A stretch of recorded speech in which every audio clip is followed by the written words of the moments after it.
Herkese merhaba. Merhaba, Ben Başar Gençer. ben Derya Şipşek Gençer. Bu haftaki yayınımıza hoş geldiniz. Hoş geldiniz.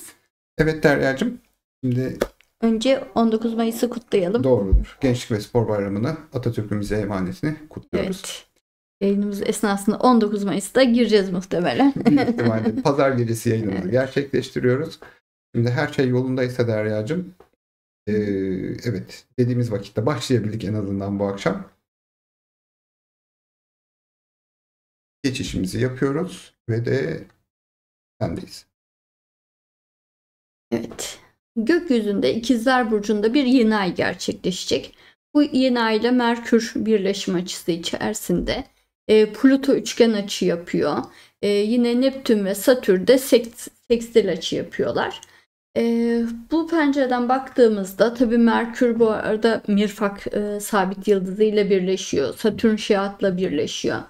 Tüm bunları birleştirdiğimizde bu yeni ay döneminde ki döneminde söyleyeyim 18 Mayıs ile 3 Haziran döneminde özellikle etkili olacak. Şimdi öncelikle yoğun bir tartışma enerjisi var gökyüzünde. Böyle sanki ciddi oturumlar yapılıyor. Böyle konular gündeme geliyor. Hodri meydan denen bir durum var yani. Böyle bir bilgi savaşı, bilgi yarıştırma gibi bir durum var. Çok derin konulara giriliyor. Eee, ve hani gerçekten böyle taraflar sonuna kadar kendini anlatma, savunma, iddiasını ispatlama enerjisi içinde falan olabilirler görünüyor. Zaten bildiğimizden emin olduğumuz konularda da sonuna kadar fikrimizi ifade etmenin doğru olduğunu, bildiklerimizin arkasında durmanın doğru olduğunu gösteriyor. Yeterli bilgimizin olmadığı konularda ise açık fikirli olmamız gerektiğini, karar vermeden ve taraf tutmadan önce mutlaka karşıt görüşleri dinlememiz, önyargısızca dinlememiz gerektiği, aksi halde hatalı yanlış kararlar alabileceğimiz, yanlış adımlar atabileceğimiz ya da cahil durumuna düşebileceğimiz gibi şeyler gösteriyor gökyüzü. Yine bu tartışmalar esnasında o kadar hani tartışmanın dozu yükselebilir ki işte bazı sırlar ortaya çıkabilir. Herkes eteğindeki taşları dökebilir. Unutulmuş şeyler gündeme gelip açığa çıkabilir gibi bir durum var. Hani derler ya gerçeklerin ortaya çıkmak gibi bir huyu vardır. Evet pek çok gerçek bu gökyüzüyle ortaya çıkabilir görünüyor.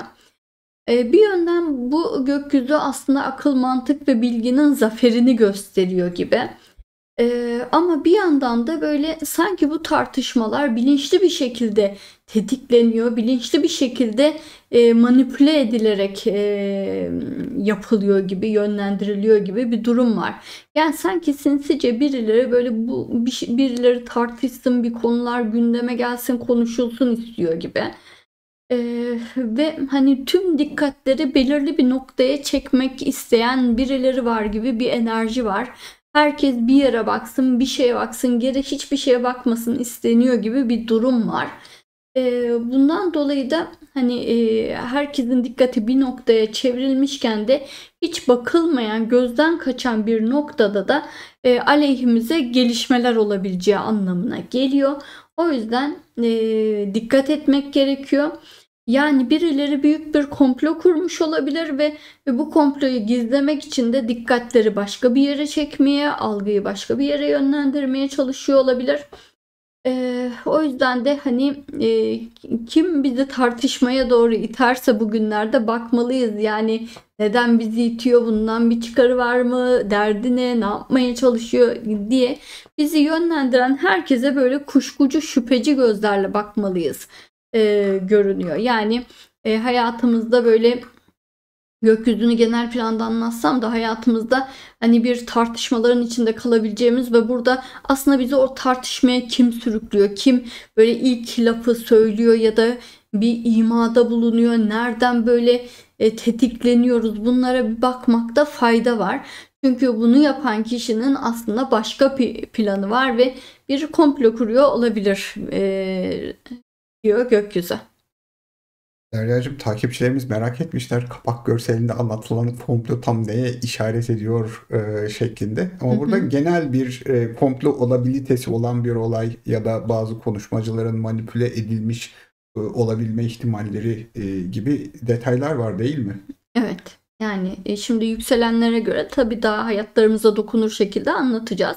Bu ana bölümde tamamen evlerden bağımsız gezegen ve burç bazında ve açı bazında bir yorum yapmak gerekiyor ve burada da gökyüzünde ciddi şekilde bir tartışma, kritik etme gündemi var, bir hodri meydan var ama aslında bu konuşmalar, bu algıyı bir tarafa yönlendirmek üzerine büyük bir komplo var. Çünkü arkada başka bir şey var, bir yerde başka bir şey oluyor ve onu fark etmeyelim diye dikkatimiz bir yere çekiliyor şeklinde bir gökyüzü aslında. Komplo böyle bir komplo yani. Evet, Hani evet. hiçbir şeyi gözden kaçırmamalıyız ve tek bir noktaya odaklanmamalıyız bugünlerde. Hani bu neyle ilgili olursa olsun hani yatırım konularında da tek bir şeye odaklanıyorsak başka bir yerde bir şey olacaktır mesela gibi. Evet Derya'cığım, Hı sen hı. yükselen koç yorumlarını gözden geçirirken hatırlatmalarımızı yapalım. Canlı yayın esnasında Derya'nın yorumladığı yükselen burçla ilgili sorularınızı o esnada sormanızı rica edeceğiz. Böylece soru seçimi yapmamız çok daha kolay oluyor. Onun haricinde yükselen burcunuzu ve natal kuzey ay düğümünüzü belirterek soru sormanızı. Hatta hani bu sıranın dışına kaçmasanız daha kolay oluyor. Yani yükselen burcum bu, natal kuzey ay düğümüm bu ve sorum şu şeklinde sormanızı rica edeceğiz yayın esnasında. Sabitlenmiş yorum bu konuda daha bir fikir verici olacaktır. Onun dışında videolarımızı beğenmeniz, kanalımıza abone olmamız daha geniş kitleler tarafından keşfedilmemize çok destek oluyor, çok yardımcı oluyor. 76 bin takipçiye ulaştık. Herkes şey diyor ya, astroloji kanalları arasında siz çok emek veriyorsunuz, çok çalışıyorsunuz ama takipçi sayınız keşke 100 bini geçse, diğer rakamları geçse. Bizim de dileğimiz o yolda. Tüm beğenileriniz için, tüm paylaşımlarınız için teşekkür ederiz. Ayrıca hatırlatalım, katıl yayınlarımız var. Ayda bir kere ayın son pazar akşamında üyelere özel bir canlı yayın yapıyoruz. Burada şu aylarda konuyu anketle belirliyoruz ve o ankete göre Derya örnek incelemeleri gerçekleştiriyor ve de çok dolu dolu örnekler yapılıyor burada. Haftaya da bir tane katıl yayınımız olacak değil mi? Haftaya geldim ya. O Mayıs bitiyor yahu. Evet. Havalar ısınmadı, Mayıs bitiyor. Evet. Yine anketimizi de yayınlarız. Tamamdır Derya'cığım. O zaman sen hazırsan yükselen koçlar seni beklerler. Ben de soruları bekliyorum. Haydi bakalım, sendeyiz Derya'cığım. Evet, yükselen koçlara baktığımızda öncelikle yükselen koçların 3. evinde bir yeni ay gerçekleşiyor. Ve bu yeni ayda tabii ki zihin alanı olduğu için özellikle bazı tartışma ve konuşmaların içine çekilebileceklerini gösteriyor. Ve yeterli bilgileri olmayan konularda yükselen koçların kesinlikle yorum yapmamaları ve tarafsız kalıp tarafları dinlemeye çalışmaları daha faydalı. Aksi halde sosyal çevrelerinden ya da bir gruptan dışlanabilirler görünüyor. Birileri onların dışlanması için onları bir tartışmanın içine de çekiyor olabilir. Dikkat etmek gerekiyor. Bilgilerinden emin oldukları konularda ise açık ve net bir şekilde bilgilerini ortaya koyabilir ve sonuna kadar tartışabilirler. Haklı da çıksalar, haksız da çıksalar almaları gereken bazı sorumluluklar olabilir görünüyor bu gündemler ve tartışmalar sonucunda. O yüzden kendi haklarını ve kendi bakış açılarını ifade etmelerinde de ekstra bir önem var bu gökyüzünde. Yine bu gökyüzü geleceklerini ilgilendiren bazı konularda kritik kararlar alabileceklerini gösteriyor. Ve bu kararlara da dost, kardeş, akraba birileri karşı çıkacak. Ve dikkatinizi dağıtmaya çalışacak. İşte onlarla konuşmak ve tartışmak zorunda kalabilirsiniz, ikna etmeye çalışabilirsiniz gibi. Çünkü onlar sizi vazgeçirmeye çalışıyor gibi. Ama aslında onlarla yapacağınız bu mücadele yine bir şeyleri kaçırmanıza neden oluyor. Belki bir başvuru sürecini kaçırmanıza neden oluyor. Belki bir şeyi yeterince ilgilenememenize neden oluyor. Belki bir şeyleri hani onları susturmak adına alacağınız sorumluluklar sizin önünüzü, planlarınızı tıkıyor olabilir. İlerlemenizi imkansız hale getiriyor gibi. O yüzden iyi düşünerek sorumluluklar almalı, kendinizi iyi ifade etmeye çalışmalı ve doğru bildiklerinizden ya da sizin için önemli olanlardan taviz vermemelisiniz. Dikkatinizin dağılmasına da çok izin vermemelisiniz. Yani siz anlatırsınız, anlayan anlar, anlamıyorlarsa acaba bir art niyetten, anlamazdan mı geliyorlar diye de düşünmeniz gerekir. İlk sorumuzu aktarıyorum. Hı hı. Aramadım, geliyor. Yükselen Koç, Kuzey Ay düğümü Boğa. Yeni iş bağlantıları ve network kurmak için o zaman bu zaman mı? Yeni iletişimlerde nelere dikkat etmeli? Durağan enerji bitti mi? Koç enerjisi artık coşabilir mi?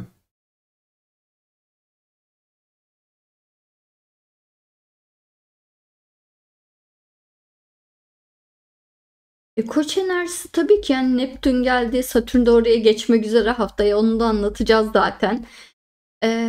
Artık hani coşma zamanı geldi. Zaten hep hani iddialı bir dönemdeydi de hani gökyüzü onları çok yordu. Başka şeylerle uğraşmak zorunda bıraktı gibi temalar vardı. Tabii ki bu gökyüzündeki bu durum network oluşturmak için harekete geçmek gibi anlamlara gelebilir. Ama işte kendinizi ifade etmek, kendinizi anlatmak için büyük bir çaba harcamanız gerekecek bir gökyüzü bu.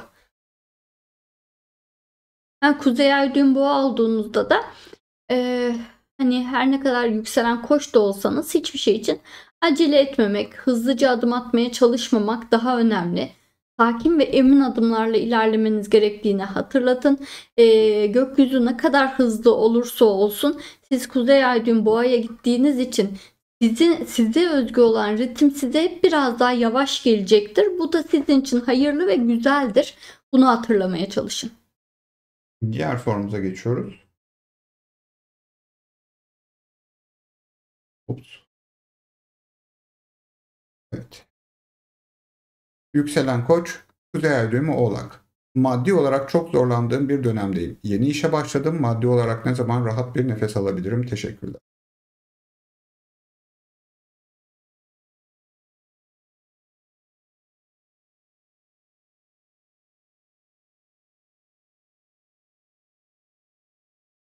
Şimdi normalde yükselen koçların şu dönem o kadar büyük maddi sorunları olmasını çok beklemiyoruz aslında. Para alanlarının yani bir akışa, bir gelir giderin oturmuş olmasını bekliyoruz. Belki yaşınız daha küçük olabilir. Küçükle de kastımız hani Satürn döngüsünü, yani 30 yaş sınırını aşmadıysanız astrolojik olarak küçük sayılıyorsunuz. Öyle söyleyeyim. Daha 30'dan Satürn'e boğuştuktan sonra hayat olgunlaşmış ve tam olarak yetişkin, ayakları yere basan birine dönüşmüş sayıyor gökyüzü bizleri açıkçası. Hani 30 yaş altındaysanız evet, şu an maddi konularla ilgili zorluklar, sıkıntılar yaşıyor olabilirsiniz. E, Hani bu dönem gelir gideri dengelemek için, yani 30 yaş altındaki bir yükselen koçun gelir gideri dengelemek için daha dikkatli olması gerekiyor, en azından 1,5-2 yıl daha. Ondan sonra bir şeyler biraz daha yoluna girecek. Şimdi çok dikkatli para harcayın. Olabildiğince az harcayın. Birikim yapmaya çalışın derim. Kuzey Ay düğüm Oğlak olduğunuzda da hayatta zaten hani çok kolay koşullar beklememeniz gerekiyor. Hep hani en kötü senaryoya hazırlanmak şeklinde hayatta bir tavır belirlemeniz gerekiyor.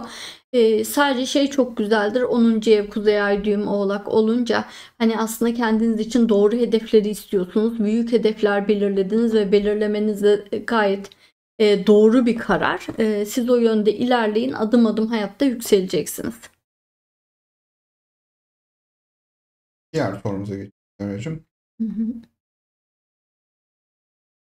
Melike Kadir sormuş. Yükselen Koç, Kuzey Ay düğümü Aslan. Bu yeni ay ile iş hayatında yükselen bir başarı grafiği başlar mı? Hep dalgalı. Bir gün iyi, bir gün kötü.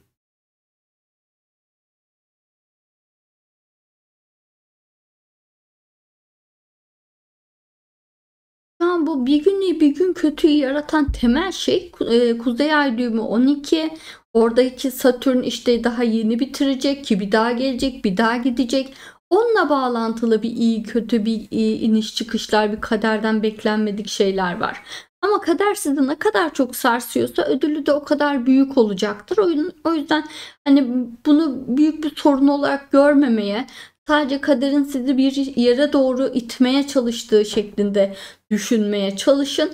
Ama tabii ki Koça geçtiği dönemde biraz daha rahat ve biraz daha pozitif algılayabilirsiniz. Çünkü daha böyle kontrol elinizde gibi olacak.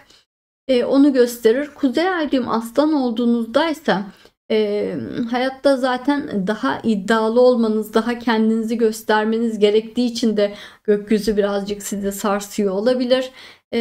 Kendinizi, yeteneklerinizi ortaya koymak ve hayatın tadını çıkarmak önemli. Hayatta iddialı olmak önemli. İddialı olduğunuz oranda da başarı gelecektir. Buna da dikkat etmelisiniz. Evet Derya'cığım, şimdi yükselen boğa anlatımına geçeceğiz. Haritayı güncelledim. Şimdi canlı yayınımızdan daha çok verim alabilmek ve de sorularınızın yayına taşınmasını kolaylaştırabilmek için mesela benim harita özelliklerim bunlar. Lütfen bana anlatın. Lütfen bu yerleşim ne anlama geliyor? Bunu bana açıklar mısınız? Ya da bundan nasıl etki alırım tarzı sorular değil de hani özellikle bu gezegenlerin, yani işaretlemesi yapılan gezegenlerin bulunduğu evlerle ilgili temalar ya da yani belirli bir bu yaşam döneminde belirli bir konulardan sıkıntı yaşıyorsunuz diyelim. Onlarla ilgili soruları sormanız iyi olacaktır. Ama dediğim gibi mutlaka yükselen burç ve de natal kuzey ay düğümü, çünkü Derya sorularını, yani soru yanıtlarını buna göre şekillendiriyor. Belirteceğiniz ekstra detaylar yani çok şahsa münhasır bir haritaya dönüştüğü için e, tek kişiye soru yanıtlamaktansa pek genele geçerli olacak sorular yanıtlamayı tercih ediyor Derya.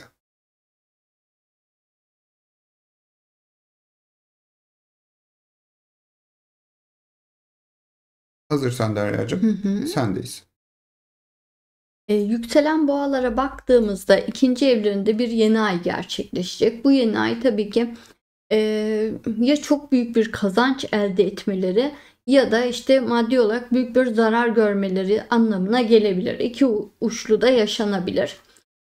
Öncelikle yöneticileriniz veya patronlarınız, gizli rakip veya düşmanlarınızın etkisiyle sizi böyle köşeye sıkıştırıyor olabilirler. Yeteneklerinizi ispatlamak zorunda kalacağınız bir duruma sürüklüyor olabilirler. Zor görevler ve zor sorumluluklar verip sizi başarısız kılmaya çalışıyor olabilirler. Yani siz bu dönem kendinizi çok gösterdiğiniz bir dönemdesiniz. Yeteneklerinizi, bilginizi ispatladığınız bir dönemdesiniz ve şimdi gerçekten öyleyseniz altından kalkabileceğiniz, değilseniz de onların yolundan çekilmenizi sağlayacakları bir durumu planlıyorlar gibi bir şey görünüyor. Yani yeterli donanıma ve bilgiye sahipseniz, gerçekten yetenekliyseniz çalıştığınız alanda önünüz çok açılıyor. Yani aslında diğer bir bakış açısıyla size büyük bir fırsat sunuluyor. Ama bu fırsatı çoğunlukla başaramayacağınızı düşündükleri için sunuyorlar görünüyor. Altından kalkamayacağınız bir görev ve sorumluluk veriliyor olabilir. Ve altından kalkamayacağınızı düşündüklerinden dolayı da işte başarısız olacaksınız, itibarınız zarar görecek, hata yapacaksınız, yollarından çekileceksiniz, eleneceksiniz gibi bir sinsi plan içindeler açıkçası. Eğer siz kendi çizginizi korursanız, aldığınız sorumlulukların hakkını verirseniz, işte gerçekten iddialı olduğunuz, iyi olduğunuz alanın içini doldurabiliyorsanız çok büyük bir fırsat yakalamış olacaksınız. Hem geliriniz artabilir, hem büyük paralar, ikramiyeler falan, primler elde edebilirsiniz. Belki de hayallerinize ulaştıracak fırsatlar aralanabilir bugünlerde. Ama bilin ki bunlar hep başaramayacağınız düşünüldüğü için size sunuluyor. O yüzden çok dikkatli olmalısınız. Ve çok da destek bulamayacaksınız. Yani size sorumluluğu verecekler ama bunu başarmanız için destek olacaklar görünmüyor. O yüzden de dikkatli olmalısınız. Zaten hani yeterli bilgiye, donanıma sahip değilseniz, yeterince çabalamazsanız büyük bir itibar kaybı yaşayabilirsiniz. İşten atılmak ya da işte ne denir? statünüzün düşürülmesi gibi sonuçlarla yüzleşmek zorunda kalabilirsiniz. İlk sorumuzu aktarıyorum. Hı hı.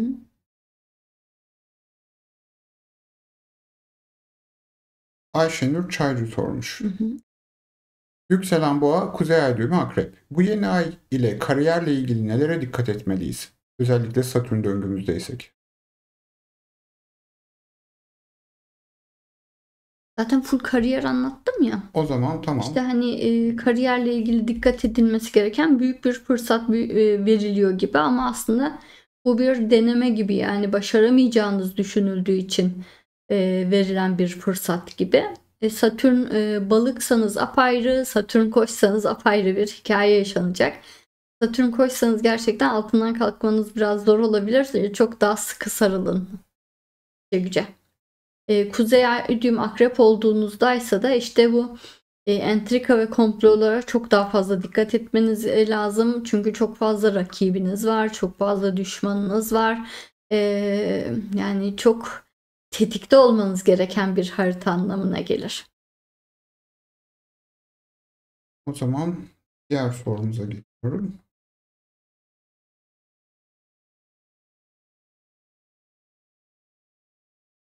Yükselen boğa, kuzey ay düğümü başak. Maddi bolluk gelir mi? Beklentimiz ne olmalı? Para gelse bile gidiyor.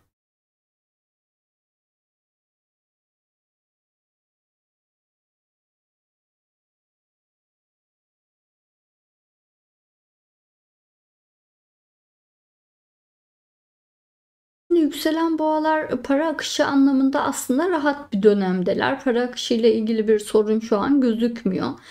Para akışında artma ihtimali daha yüksek ama dediğim gibi bu dönem bir hata yaparlarsa gelirlerinde ciddi bir rahatsızlık olabilir.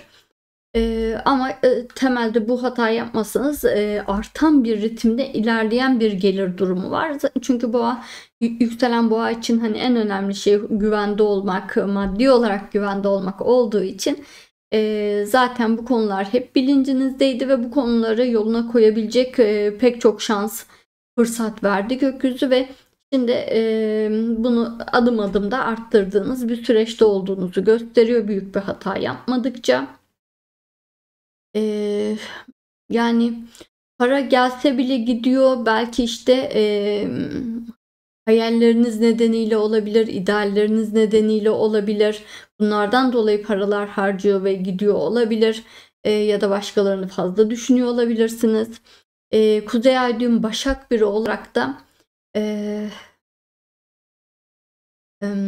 aslında hani hayatta çok çalışmanız, emek vermeniz gerektiğini gösterir. Ne kadar çok çalışırsanız o kadar çok iyi kazanacaksınızdır. Yani paradan şikayet ediyorsanız daha çok çalışmanız gerekiyor olabilir. Ya da yaptığınız işte daha mükemmelleşmek, daha böyle bir hani sadece sizin hani yani en iyilerden biri olmaya çalışmanız, uzmanlaşmaya çalışmanız gerekiyor. O zaman geliriniz çok daha iyi olacaktır. Derya'cığım, kendi iş yerinin sahibi yükselen boğalar da benzer şekilde soruyu soruyorlar. Yükselen boğa, kuzey ay düğümü terazi. Kendi işini yapanlar iş hacmi genişler mi? Gelen gidiyor. İş yerinde alınması gereken kararlar var. Yükselen boğa bazı yol ayrımlarında.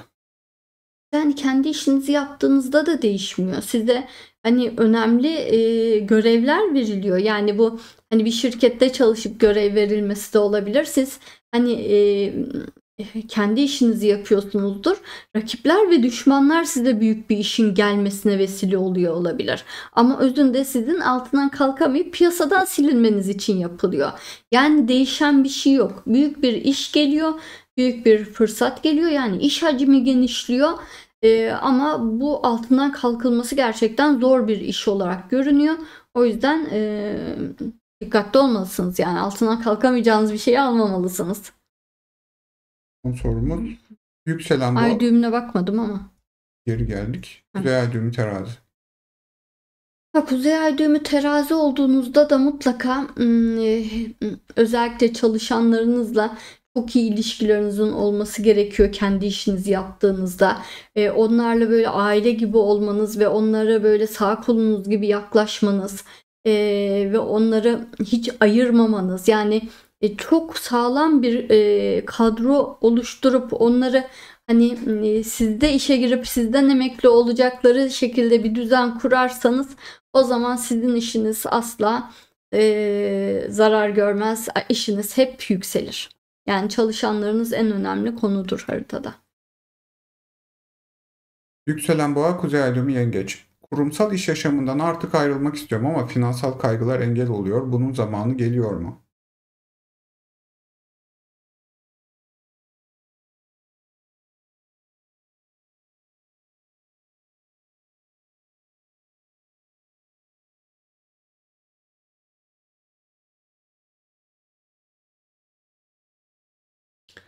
Şimdi yükselen boğalar aslında hani kurumsal hayattan ayrılma ya da işte biraz böyle köşelerine çekilme gibi şeyler bir 5 yıl sonra olacak.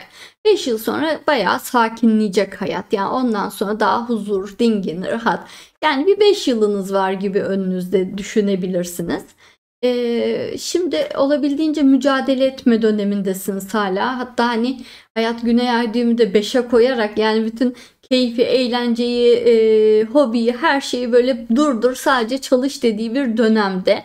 Bunu yapmadığınızda parasal olarak bu dönem sıkıştırabilir ama 5 yıl sonra hani aşağı yukarı pek çok yükselen boğa sakin ve huzurlu bir döneme doğru geçiş yapacak. Ama siz kuzey ay düğüm yengeç olduğunuzda güney ay düğüm oğlak anlamına geliyorsunuz. Yani aşırı çalışıyorsunuz zaten. Bunu mutlaka biraz azaltmalısınız. Bu kadar çok çalışarak hayatta maddi güvende olamazsınız. Biraz sevdiklerinize güvenerek, biraz aileye, eşe, çocuklara yönelerek hayatınızı daha kolay maddi manevi güvene alırsınız. Yani her tür kuzey ay düğüm yengeç olunca iş hayatının biraz geri çekilmesi önemli. Hiç olmasın demiyorum ama biraz geri çekmenizde de fayda var. Evet Tercim, şimdi yükselen ikizlere geçiş yapacağız. Hı hı. Haritanı güncelleyeyim.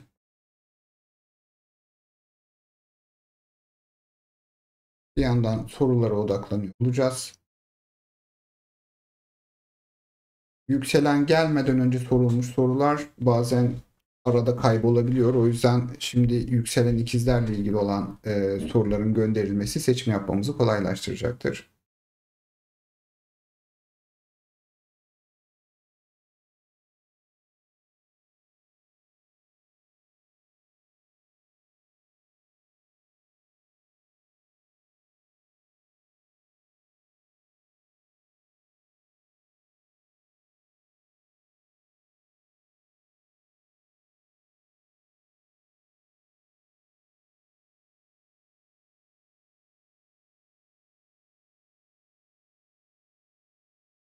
Yani şey olurdu.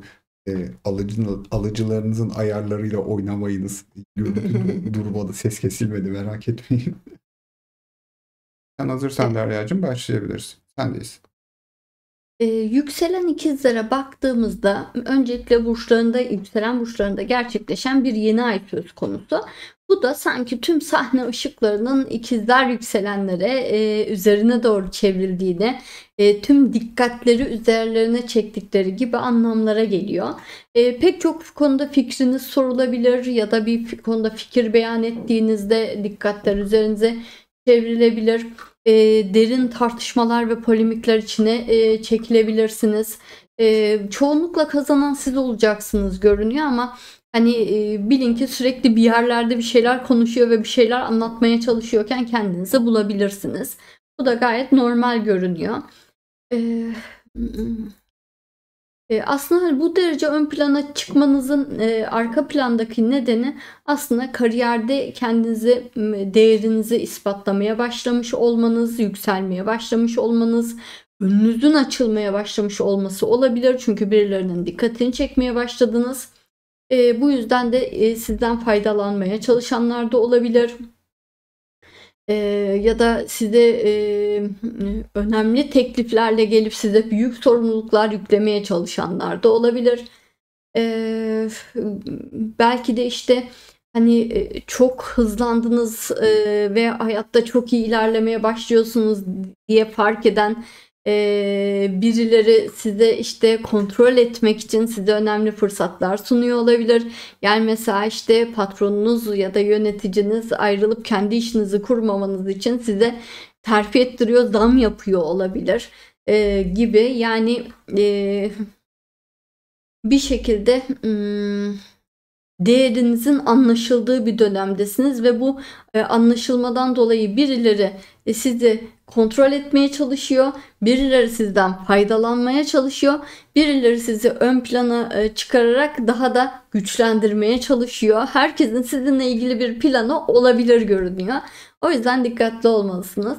Ve zaten hani hele de şöyle bir his duyarsanız sanki hani şey gibi sürekli gol atın diye pas geliyor gibi bir şeyi hissederseniz ya da işte sürekli bildiğiniz ve yetenekli olduğunuz konularda size ihtiyaç duyuluyor ya da o konularda ihtiyaç oluşuyorsa bulunduğunuz yerde ya da sınavlar hep bildiğiniz yerden soru çıkıyorsa gibi tuhaf şeyler yaşıyorsanız hani bu tesadüf değil, sizinle ilgili birilerinin sinsi planları var. Hani bir bakın bakalım hani mantık dışı bir şey gerçekleşiyor mu? Mantık dışı ve çok iyi bir şey gerçekleşiyor mu? O zaman bir şüphelenin kimin sizinle ilgili ne planı var? İlk sorumuzu aktarıyorum. Hı hı.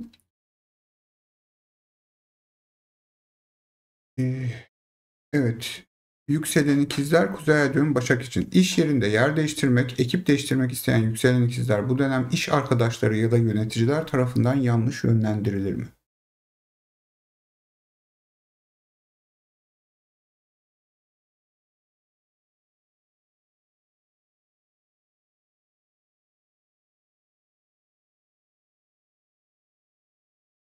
Yani bu dönem zaten hani bütün dikkatler sanki ikizler yükselenlerin üzerine doğru akıyor gibi. O yüzden de herkesin sizinle ilgili bir planı ve çıkarı var. O yüzden bu çıkar doğrultusunda hareket ediyor. Bazı çıkarlar hani sizinle uyuşuyor da olabilir. Bazı çıkarlar uyuşmuyor da olabilir. O yüzden hani burada yanlış yönlendirilmeden çok herkes kendi çıkarı doğrultusunda yönlendirdiğine dikkat etmelisiniz. Bu sizin çıkarlarınıza örtüşüyor mu diye bakmalısınız.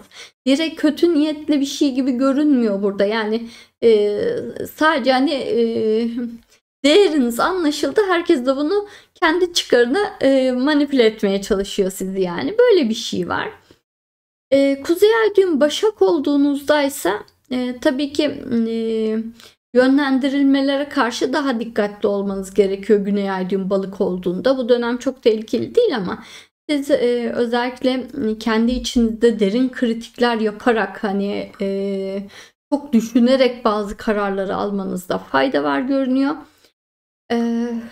Aynı zamanda da hani hayatta zor olan yolu her zaman seçmeniz gerekiyor. Yani kestirme yollar size pek yaramıyor. Uzun yolları tercih etmeniz lazım. Diğer sorumuza geçiyorum. Yükselen ikizler Kuzey Ay düğüm Koç. Komplo bize mi yapılıyor yoksa biz mi komplo kurmalıyız? Ee, Yani eğer haritanız çok güçlü bir haritaysa siz de komplo kuruyor olabilirsiniz. Ama çok güçlü bir harita değilse ve şu an hani ortalama bir konumdaysanız yani çok güçlü bir haritaysa çok üst düzey bir konumda olmanız lazım şu an. O zaman siz de komplo kuruyor olabilirsiniz. Ama onun dışında şu an kontrol sanki başkasının elinde yani ve hani birileri sizden faydalanmak ve yönlendirmek üzerine bir komplo kuruyor. Öbür ihtimal de var ama o çok güçlü yükselen ikizler haritaları için. Yükselen ikizler Kuzey Ay düğüm Başak. Satürn döngüsüne şimdi girdik. Uzun süredir kariyer bizi ağlatmakta. Hala düze çıkamadık. Ufukta ışık var ama o ışığı nasıl tutup çekeriz? Hala gelemedi ama göz kırpıyor.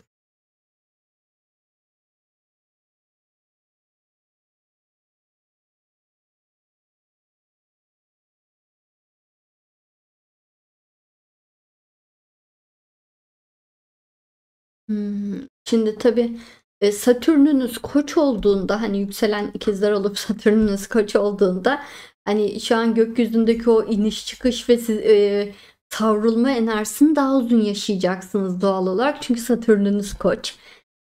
Bu büyük bir fark açıkçası. Eee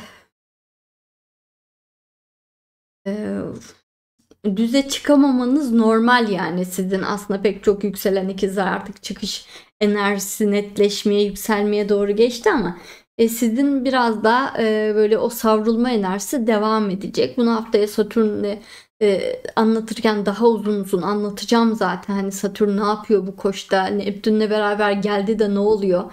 Bunları uzun uzun anlatacağım zaten. Size de bunun etkisi işte o savrulma enerjisinin uzamasına neden olacak. Çünkü özünde Satürn koç olarak zaten kendi hayalleriniz ve planlarınız olacak. O yüzden o hayal ve planlara gidecek misiniz, gitmeyecek misiniz, hayatta ne yapacaksınız? Bununla ilgili aslında size bir soru soruluyor gibi evren tarafından. Böyle de düşünebilirsiniz. O yüzden hala başarı ya da kariyerle ilgili size bir şeyler göz kırpıyor ama hala tam gelmiyor. Kuzey Ay düğümde Başak olduğunuzda zaten hani hem Satürn Koç hem Kuzey Ay düğüm Başak olduğunuzda gerçekten çok çalışmanız ve çok emek vermeniz gereken bir konu olacak. Hani gökyüzü biraz yani bayağı bir zorlayacak gibi görünüyor sizleri. Hani bu bir kuşak ya, pek çok sizin gibi yaşıtınız var. Yükselen ikizler, Kuzey Ay düğümü Oğlak. Bu dönemde içime kapandım, durmadan yemek yiyorum ve kendimi yalnız hissediyorum. Beklenmeyen masraflar da zorluyor. İhtiyacım olan sosyal desteği ne zaman bulacağım?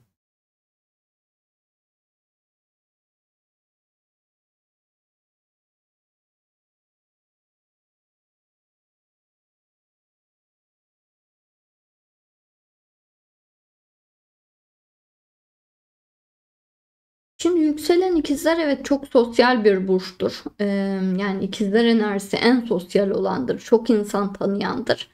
Ama hani temel olarak böyle çok derinden bağlar kurma enerjisi vermez ikizler. Daha yüzeysel bağlar, yüzeysel bir sosyal çevre enerjisi verir. Ve hani daha çok hani çok sıkı fıkı dostluklar değil, bazı dönem çok sıkı, bazı dönem hiç görüşmediğiniz dostluklar yaratma eğiliminde olabilir. Ee, Şimdi şey çok önemli, siz e, yani yükselen ikizler olarak hani sosyal destek bulmak yani genel olarak şey olabilir, hani kitleleri coşturup arkanıza alma gibi bir enerjiniz olabilir. Ama böyle bireysel olarak dost arkadaş desteği ancak hani çok samimi olmayı başarırsanız gelebilir. Onu söyleyebilirim. Kuzey Ay düğüm Oğlak olduğunuzdaysa zaten hani çok destek beklememeniz gerekiyor hayatta. Çünkü Oğlak birazcık kendi kendine yetmek zorunda olmak, hani kendi yağıyla kavrulmak gibi anlamlara geliyor. Bu önemli ve hayat öncelikle ne kadar hayatta başarılı olursan o kadar çok arkadaşın, dostun ve sosyal çevren olacak. Başarılı oldukça çevrende birileri olacak. Başarılı olmadığında çevrende kimse olmayacak. Bu şey hikayesi gibi oluyor. Hani deniyor ya, banka ihtiyacınız olduğunda kredi vermez, ihtiyacınız olmadığında verir. Yani ihtiyacınız olmadığında çevrenizde çok insan olacak, ihtiyacınız olduğunda bulamazsınız gibi bir anlamı var. İşe güce sımsıkı sarılmanız gerekiyor. Aracım pek çok yükselen ikizler takipçimiz ilişki durumlarını soruyor. Yükselen ikizler, Kuzey Ay düğümü Teraziyim. İlişki durumlarında biraz karışıklıklar var. İlişki işlerini arka plana mı atalım yoksa sorunların üstüne mi gidelim?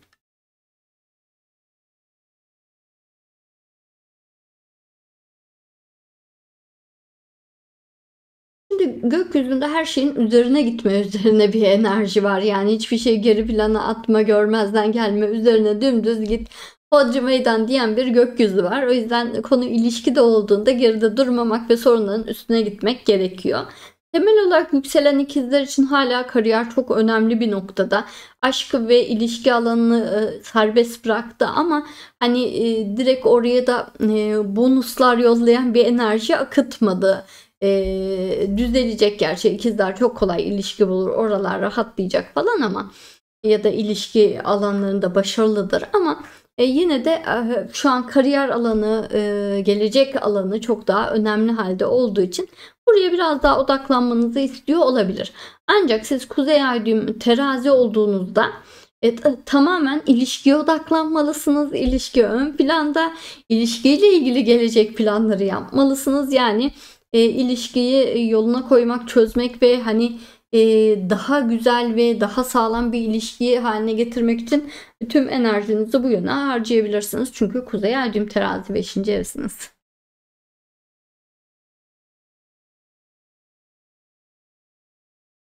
Son bir sorumuz olacak.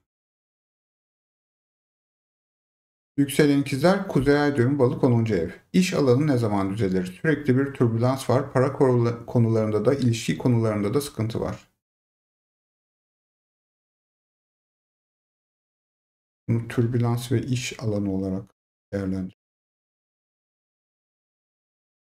Şimdi siz öncelikle hani bazı istisnai yani aslında %50 yükselen ikizlerin türbülansı artık sakinlemeye ve başarıya doğru evrilmeye başladı. Ama diğer %50 de daha yavaş oluyor olabilir. Deminki örnekteki gibi ekstra durumlar oluşuyor olabilir ya da sizin örnekteki gibi ekstra durumlar oluşacak olabilir. O yüzden türbülansın devam etmesinde hiçbir sakınca yok. Ne kadar türbülans yaşarsanız o kadar yüksek bir zirveye doğru sizi atacaktır. Bir başarı verdi yetmez, birkaç başarı verecektir falan gibi bir denklemin içindesiniz. O yüzden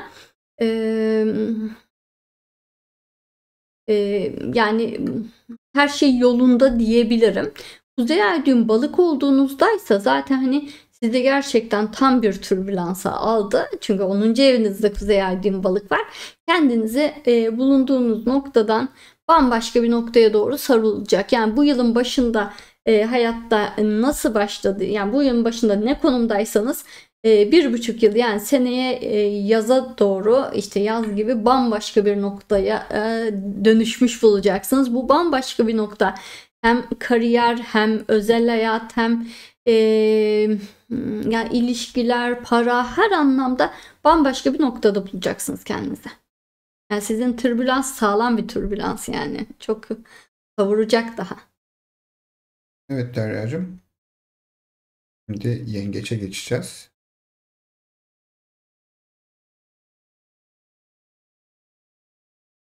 Üyelerimizden evet Nesrin Ulutu kanalımıza katıldığınız, üye olduğunuz için ve de aramıza hoş geldiniz diyelim.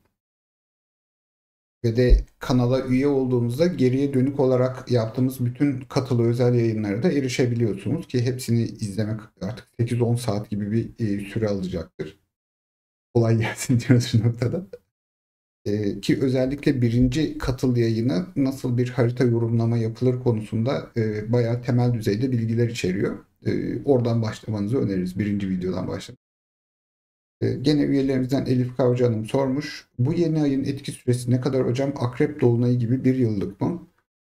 Tarihi Derya 18 Mayıs 3 Haziran olarak belirtmiş. Bunu kısa süreli bir etki olarak, 2 haftalık bir etki olarak almalıyız.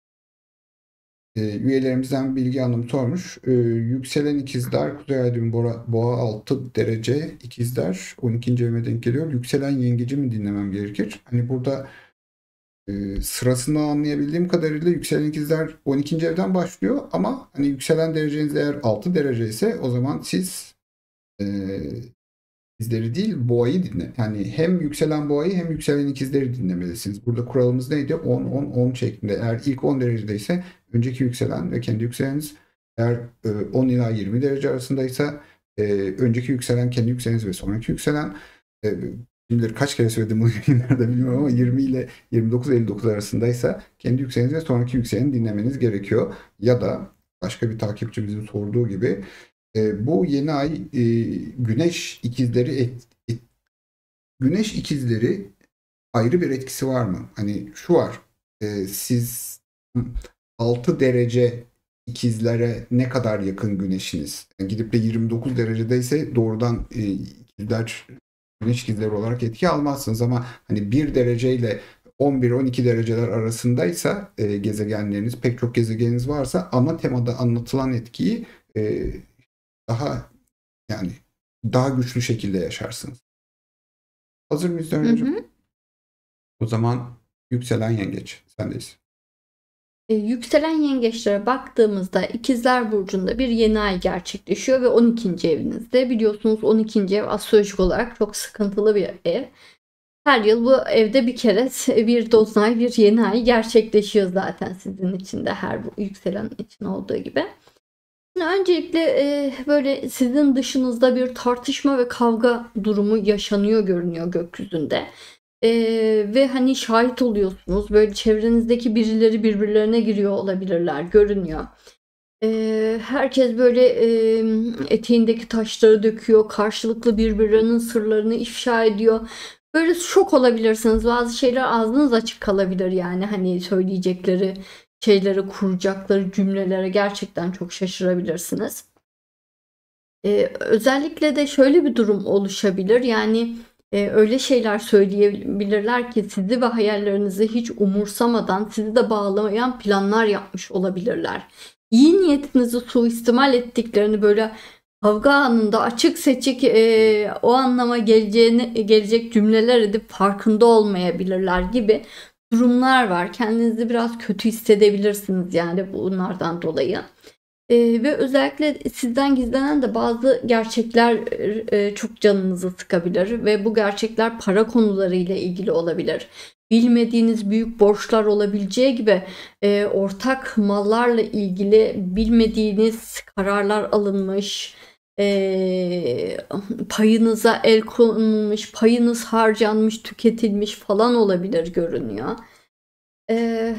Tüm bunlar canınızı çok sıkabilir açıkçası. Aslında hani tüm bunları artık bencil olmanız gerektiği yönünde bir mesaj olarak anlamanız gerekiyor. Herkes kendini düşünüyor. Siz de artık kendinizi düşünün. Her koyun kendi bacağından asılır diyor gibi bir durum var. Tabii Jüpiter yengece geçmek üzere. Ondan sonra ne olacak onu da orada konuşacağız. Çok kısa bir süreç ama şimdi siz kendinizi düşünün. İlk soruyu aktarıyorum. Yükselen yengeç Kuzey Ay düğüm boğaların risk alıp yeni bir kariyer adımı atması konusunda ne düşünür Derya Hanım? Satürn Koç geçişi zorluk getirir mi acaba?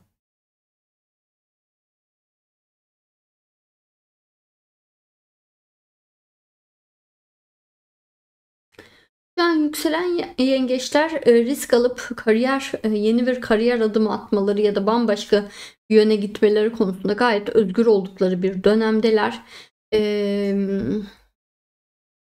Satürn Koç zorluk getirmeyecek. Aksine işte hani her ne istiyorsan o konuda harekete geç demek aslında onu gösteriyor.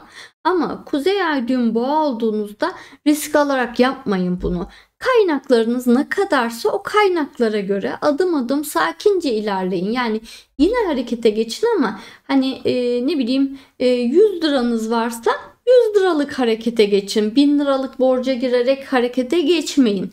Yani küçük, sağlam, emin adımlarla ilerlemeniz gerektiğini bilerek yani adım adım yani hırslı bir şekilde, büyük bir şekilde hani bir şey yapacağım, bir anda çok kazanacağım, başaracağım gibi bir şeyle ilerlerseniz o bir sıkıntı.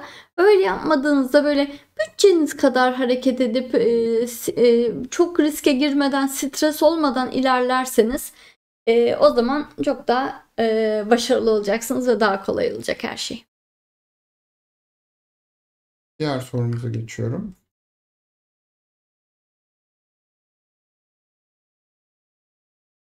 Yükselen yengeç Kuzey Ay düğümü Oğlak çok fazla sorumluluk almak zorundayım. Tüm otoritelerin karşısında strateji belirlemem gerek. Nasıl ilerleyebilirim?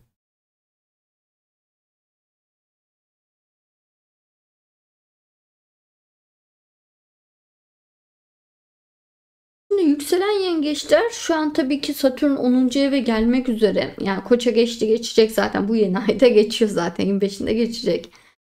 Ve bu zaten hani Satürn 10. ev demek hayatta en önemli, en hızlı hayatın en hızlı aktığı dönemdesiniz. Çok yoğun olacaksınız, çok yoğun sorumluluklar taşıyacaksınız gibi anlamlara geliyor. Belirleyeceğiniz strateji temelde ben ne yapmak istiyorum, neyden keyif alıyorum, temel çizgiyi buradan belirlemeniz gerekiyor. Buradan belirlemediğinizde siz yapmanız gerektiğini düşündükleriniz üzerinden harekete geçtiğinizde biraz daha sıkıntı oluşuyor. Ama siz bir Kuzey Ay düğüm Oğlak olunca tam tersi otoriteleri ciddiye almanız lazım. Otoritelerin beklentisine göre hareket etmeniz lazım. O noktada bir çizgi belirlerseniz daha iyi olur. Evet, diğer sorumuza geçiyorum.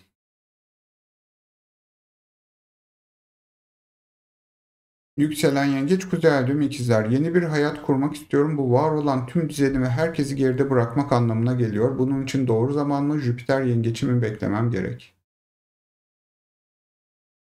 Yani Jüpiter Yengeç de zaten 10 Haziran'da geliyor. Bir şey de kalmadı zaten Jüpiter Yengeç'e. Şurada günler kaldı, yani günlerle sayılıyor. Ay bile değil artık. Şimdi yükselen yengeçler, evet, yeni bir hayat kurmak için en doğru zamandalar. Var olan her şeyi geride bırakmak, herkese her şeyi geride bırakıp sıfırdan yeniden başlamak için doğru bir zamandalar.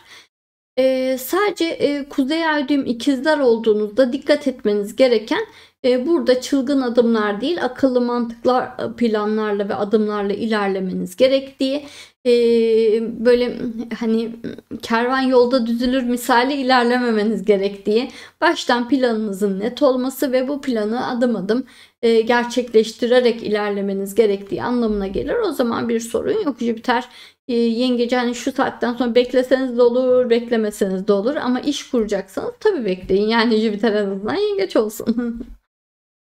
İlave bir Hani sorumuz Satürn olacak. son derece balığa yetişiyorsa tabii ki Satürn Koç yerine balıktayken de kurabilirsiniz ama. Görüyorum sorumuzu. Yükselen Yengeç, Kuzey Ay düğümü Koç. Annem yıllarca çektirdi. Arkamdan dolaplar çevirdi. Düzeltmeye çalıştım. En son konuşmayı kestim. İçimde hiçbir merhamet, sevgi vesaire yok. Kendime çok yabancı geliyorum. İleride pişman olur muyum?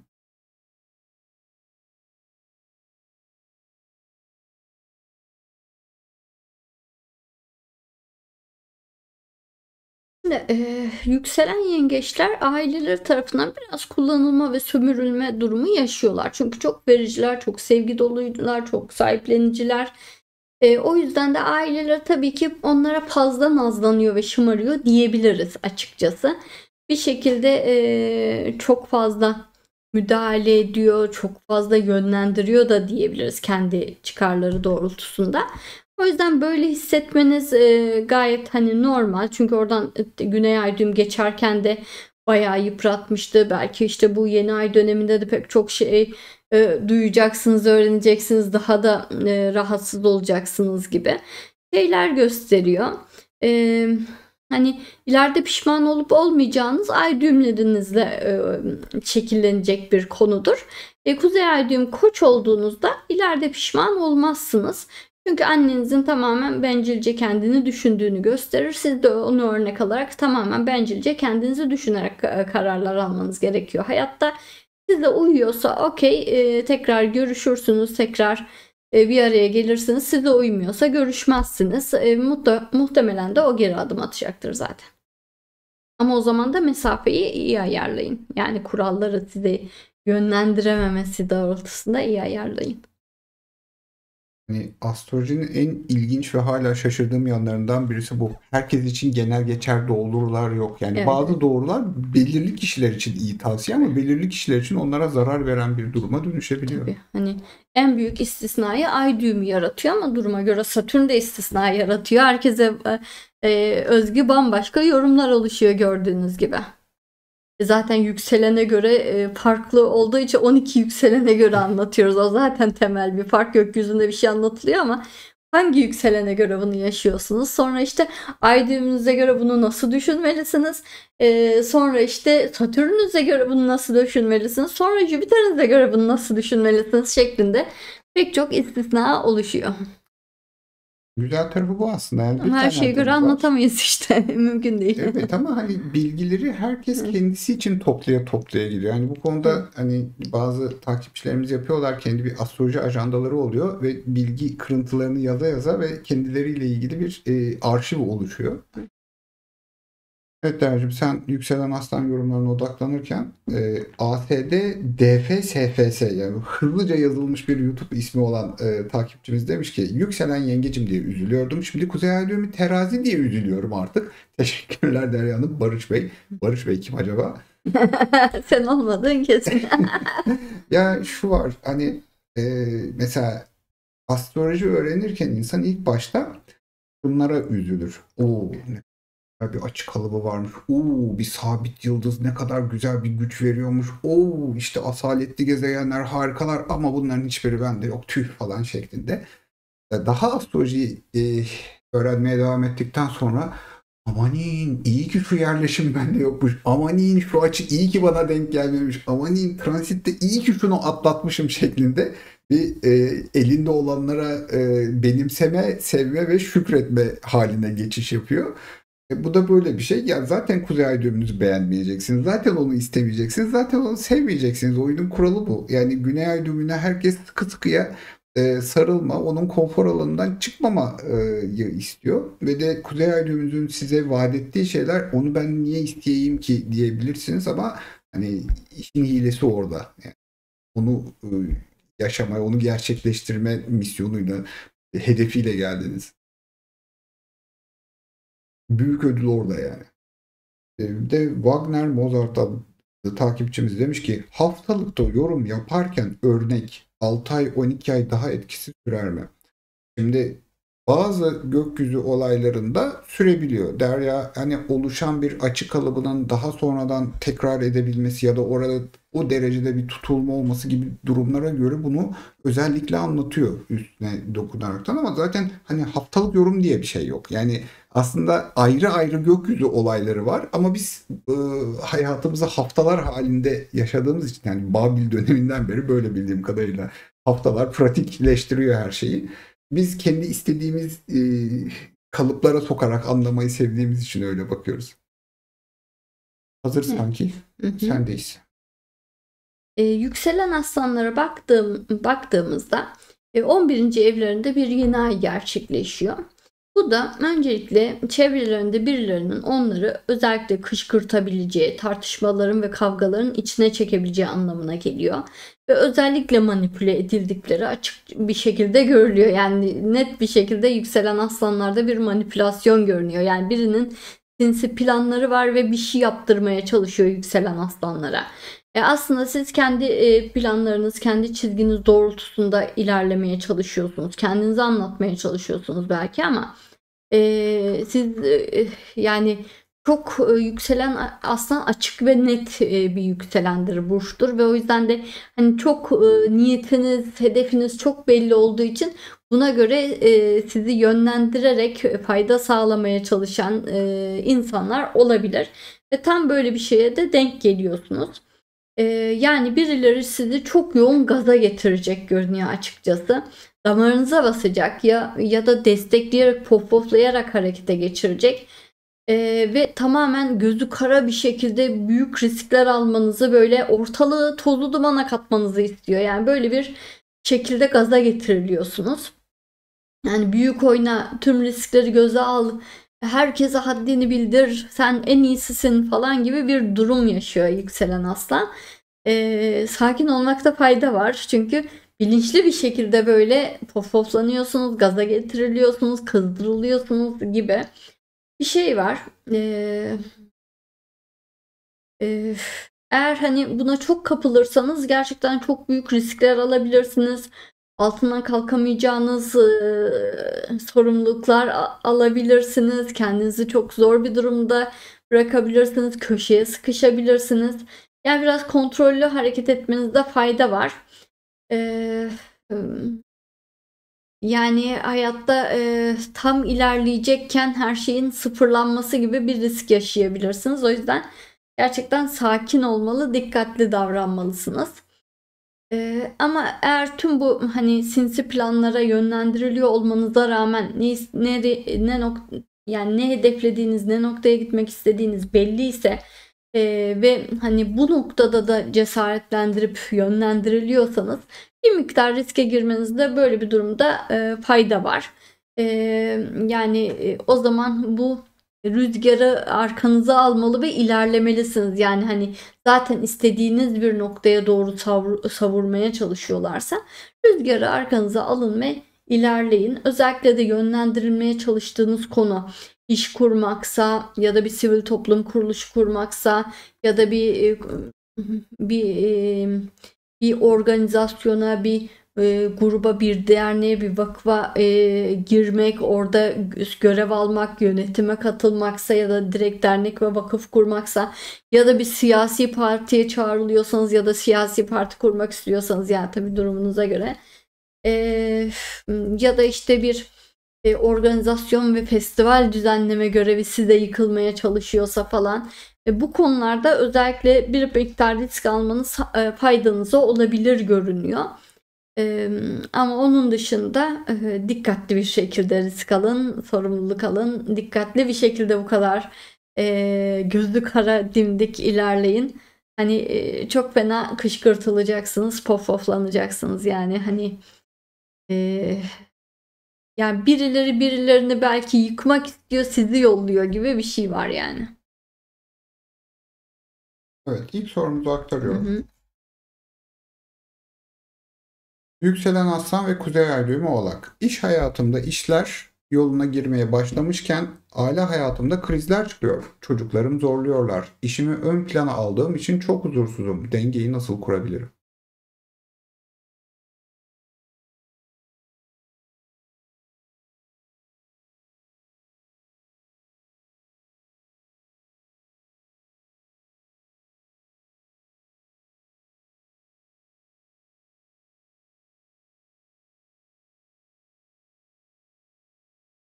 Şimdi yükselen aslanlar öncelikle kendileri için yaşarlar. Yani kendiniz için yaşamanız gerekiyordur.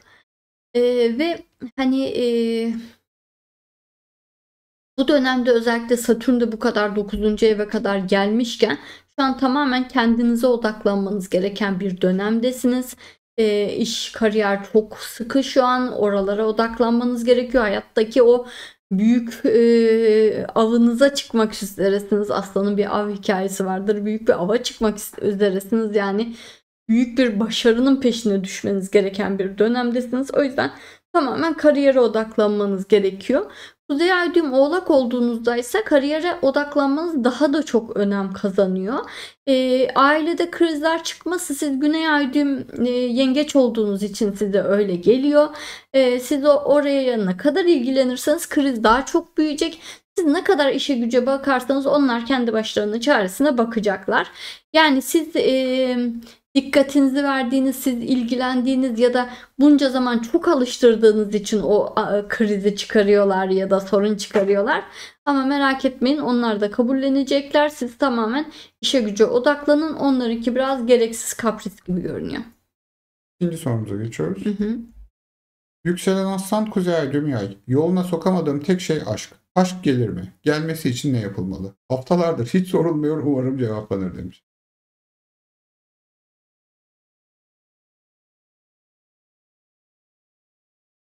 Şimdi yükselen aslanların aşk alanında zaten yay gibi bir burç var. Orada hani şanslılar, yani en iyi aşklar yükselen aslanların karşısına çıkar. Yani en iyi dediğim en büyük aşklar olabilir. İşte ünlü, zengin, başarılı biriyle ilişki yaşamak, yani bulunduğunuz çevredeki en iyi adaya ulaşmak gibi şansları vardır. Oradan pek bir gol yemez zaten yükselen aslan. Yani yükselen aslanın pek aşk sorunu olmaz zaten.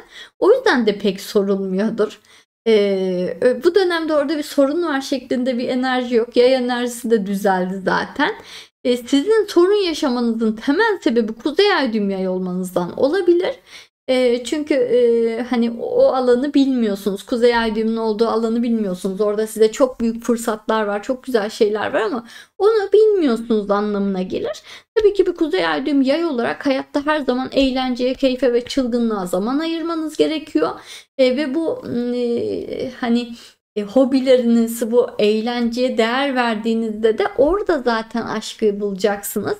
Tamamen iş güç her şeyi yolunuza soktuğunuza göre eğlence birazcık geride kalmış hayatınızda. Hemen o hobi ve eğlence kısmına eğilin ki bir an önce aşk gelsin. Size her zaman haritanızda aşk var. 5. ev Yay'a gidiyorsunuz sonuçta. Diğer sorumuzu aktarıyorum.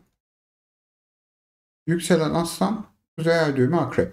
Kendi işimi yapıyorum ve 1,5 yıldır ciddi işsizlik yaşıyorum ve doğal olarak ekonomik sıkıntılar ve borçlar. Bu durum ne zaman düzelir? Bir ortaklık olabilir mi yakın zamanda?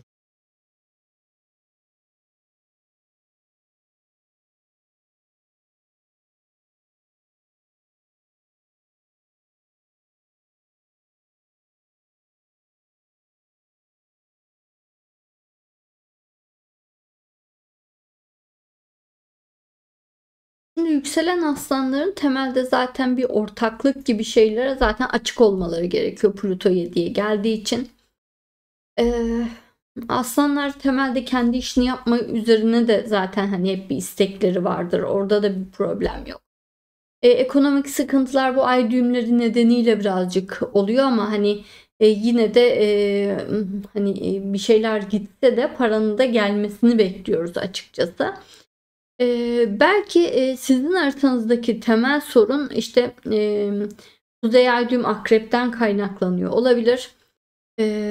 Yani bu kadar işsizlik, bu kadar sıkıntı hani normal değil. Belki Kuzey Ay düğüm akrep olarak hani Güney Ay düğüm 10. ev demek yanlış kariyer, yanlış hedef belirleme riskiniz olduğunu gösterir. Belki siz çok güvenli ve hani kolay olanı mı seçtiniz acaba kariyerde iş kurarken ya da çok zorlamıyor musunuz? Sizin Kuzey Ay düğüm akreple çok hırslı olmanız, çok büyük şeyler hedeflemeniz ve büyük oynamaya çalışmanız gerekiyor. O zaman iş güç her şey düzelip akmaya başlar. Siz böyle sağlam, emin, küçük adımlarla ilerlemeye çalıştığınızda, riske girmediğinizde, garanti ve bildiğiniz şeyi yapmaya çalıştığınızda hep harita yavaşlar ve durur. Evet Derya'cığım. Şimdi yükselen başaklara geçiş yapacağız. Canlı sohbeti takip eden ve tüm soruları takip eden bazı takipçilerimiz şey demişler. Derya Der demiş ki hiçbir Kuzey Ay düğümü kova soru sormuyor. Sırf Kuzey Ay düğümü yorumu için bir sürü burç dinliyorum. Ya şey çok ilginçtir. Birkaç yıl önce yıllık yorumları hangi sırayla yapalım diye anket düzenlemiştik. En az kovalar oy kullan. Hani anketler olsun, etkileşim olsun. Yani en az kovalarla etkileşim kuruyoruz ve burada da hani Onlar yani çok yoğun bir dönemi anca bitiriyorlar ya o yüzden. burada değiller yani. Bitirdiler ya. Burada değillerdi yani açıkçası. O yüzden biraz yani. Şimdi toparlanıyor. Onlar da gelmeye başladılar yani. Mercan Kerti de demiş ki üyemiz bugün Kuzey Ay düğümü Oğlakların günü oldu. Ne çok soru sordular. Ya gerçekten hani normalde çeşitlilik olsun diye farklı Kuzey Ay düğümlerinden seçmeye çalışıyorum ama hani farklı yükselenler de onlar buradalar ve yani sorularına yanıt veriyorlar ve çoğunluk o natal Kuzey Ay düğümünden geliyor. O yüzden birden fazla aynı Kuzey Ay düğümünde sorma durumumuz oluyor. Doğrudur. Gene üyelerimizden Fly demiş ki Kuzey Ay düğümü Başak ve yanında bir sürü gezegen var. MC de orada. Bana kalsa 4. ev balığa hiç gitmem. Ama dönem dönem mecburen düşüyorum. Asla benim isteğimle olmuyor. Yani onun bile bir istisnası var aslında. Şeydir, Kuzey Ay düğümümüzün yanında ne kadar çok gezegen varsa artık bunu gerçekleştir şeklinde evren size bir destek, bir bonus. Bak bütün gezegenlerini de oraya koydum. Bak bu Kuzey Ay düğümünün yeter ki kolaylaşsın. Sonunda bunun sırrını çöz, oraya git, bunu gerçekleştir konusunda bir bonusunuz oluyor. Yani çeşitli inanışlara göre önceki denemelerde bunu yapamamış olduğunuz için artık sistemsel bir destek ya da kayırma diyebiliriz buna. Yani bu yolda başarılı olmanız yakınlaşıyor diyebiliriz. Hani Güney Ay düğümü balıkla ilgili gözlem güzel bir gözlem. Hı hı. Hazırsan Derya'cığım sendeyiz. Yükselen başaklara baktığımızda 10. evlerinde bir yeni ay gerçekleşiyor. Bu da onların özellikle bilgili, tecrübeli, deneyimli oldukları konularda ileri geri konuşan birilerine ciddi şekilde had bildirebilecekleri anlamına gelebiliyor. Onların ne kadar saçmaladıklarını, boş konuştuklarını cümle aleme ilan etmek, birilerini rezil etmek istiyorlar gibi görünüyor. Ama dikkatli olmalısınız. Çünkü bunu niye şimdi yapıyorsunuz? Şimdi ne oldu da bu kadar sinirlendiniz? Acaba birileri mi sizi yönlendiriyor? Bu böyleleri hep vardı. Niye şimdi bu kadar çok rahatsız oldunuz gibi. Bir bakmanızda fayda var. Sizin bu hani onlara bu haddini bildirmeniz başkalarının işine yarıyor olabilir mi gibi. Bir bakmalısınız. Çünkü hani gökyüzü sanki siz birilerini yerlerinden ediyorsunuz, başkalarının önü açılıyor gibi gösteriyor. Siz aslında aklı mantığı savunduğunuzu zannederken başkalarının yükselişine zemin hazırlıyorsunuz. Yani birinin yolundaki taşları temizliyorsunuz gibi görünüyor. Ve üstelik de hani siz bu had bildirmeyi yaptığınız için ya da işte bir mücadele verdiğiniz için, akıl bilgi mücadelesi verdiğiniz için hedefe de siz yerleşiyorsunuz. Sizin yeni düşmanlarınız olabiliyor. Yeni rakipleriniz olabiliyor ya da herkesin rahatsız olduğu birine doğru dönüşebiliyorsunuz. Çünkü hani çok yüksek bir perdeden konuşma riskiniz var ve herkesin sizi sırtını dönme riski var. Hani bir rahatsız olma ve sizden uzak durmayı tercih etme riski var. Yani siz tabii ki bildiklerinizi paylaşın, doğru bildiklerinizin arkasında durun ama durumu asla kişiselleştirmeyin. Yani bir kişiyi, tek bir kişiyi hedef seçer şekilde, birileri hakkında yargıda bulunur şekilde kesinlikle hareket etmeyin.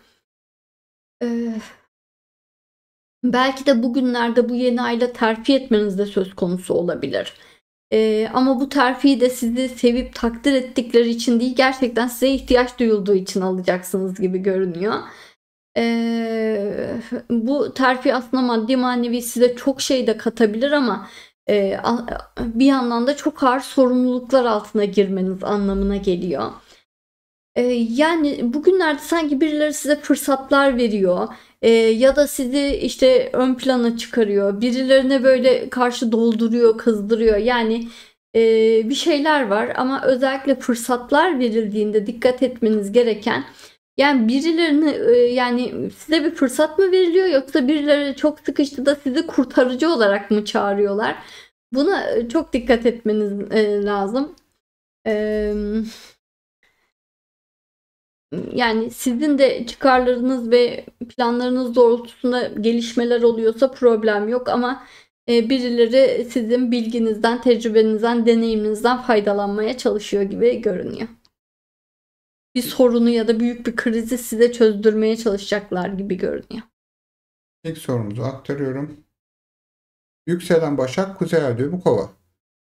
Finansal konular, borçlar artık nefes aldırmayacak duruma geldi. Ne zaman rahatlayacak ikinci evimiz? Ödemeye, toplamaya çalıştıkça borca batıyorum. Ne zaman düzelecek?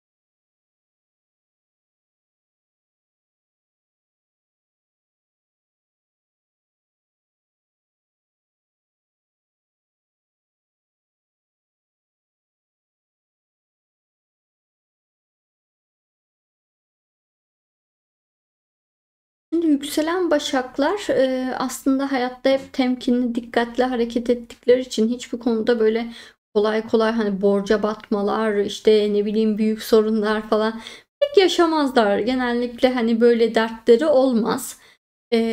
Dikkatli hareket ederler, dikkatli harcarlar gibi. Evet, belki hani para alanlarınızı biraz sıkıştıran bir şeyler olmuş olabilir ama temel olarak hani bu kadar bir Başak yükselende bu kadar maddi sıkışıklıklar ya da sorunlar beklemeyiz. Özünde de çünkü sürekli hani küçüklüğünden itibaren 17-18 yaşından itibaren çalışan bir yükselendir Başak. Pek para sorunu olmaz. Oluyorsa daha çok sizin kişisel haritanızla ilgili bir sorun ve dert vardır orada daha çok. Hani çok birikir anlamında demiyorum ama hani hep gelir gider bir dengesi vardır yani yükselen Başaklarda.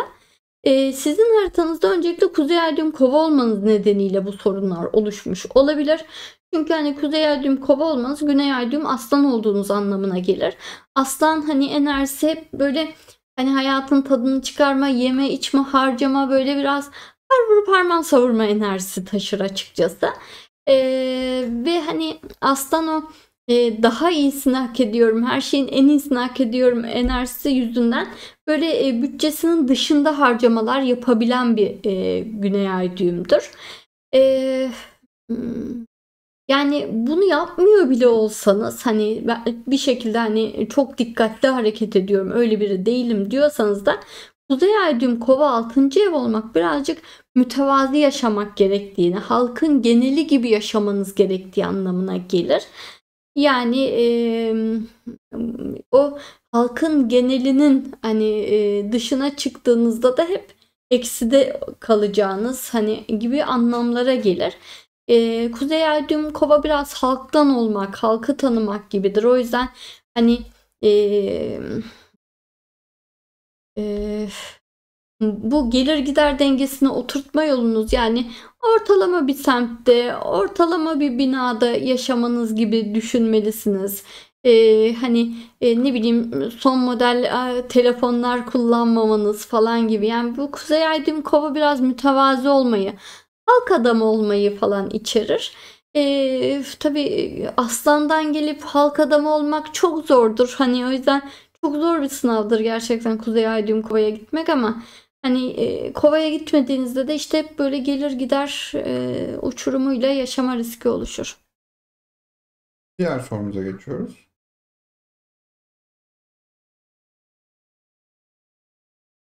Yükselen Başak, Kuzey Ay düğüm Yay, aşk, iş ne zaman düzelir? 2 yıldır aşkla yüzüm gülmedi ve iş içinde iş değiştirmek istiyorum. Uygun bir zaman mı?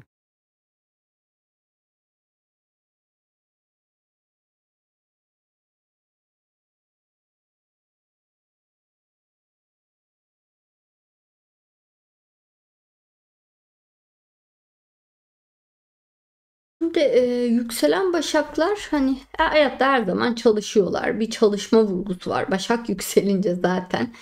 Ondan bir kaçış yok. E, İş anlamında da hani bu dönem aslında farklı işler ve yeni tecrübeler edinmenizin çok önemli olduğu bir dönemdesiniz. İş yerinde iş değiştirmek de buna dahil olabilir. İşinizle ilgili farklı alanları tanımak falan, bunlarla ilgili gayet doğru bir dönemdesiniz. Ama özellikle size ihtiyaç duyulan noktalar oluşabileceği ve o yüzden de hani kendi isteğinizde değil de ihtiyaç duyulan bir yerlere doğru geçiş yaparsanız daha faydalı olabileceği, hem sizin CV'niz açısından hem bulunduğunuz yer açısından daha faydalı olabileceği gibi anlamlara geliyor.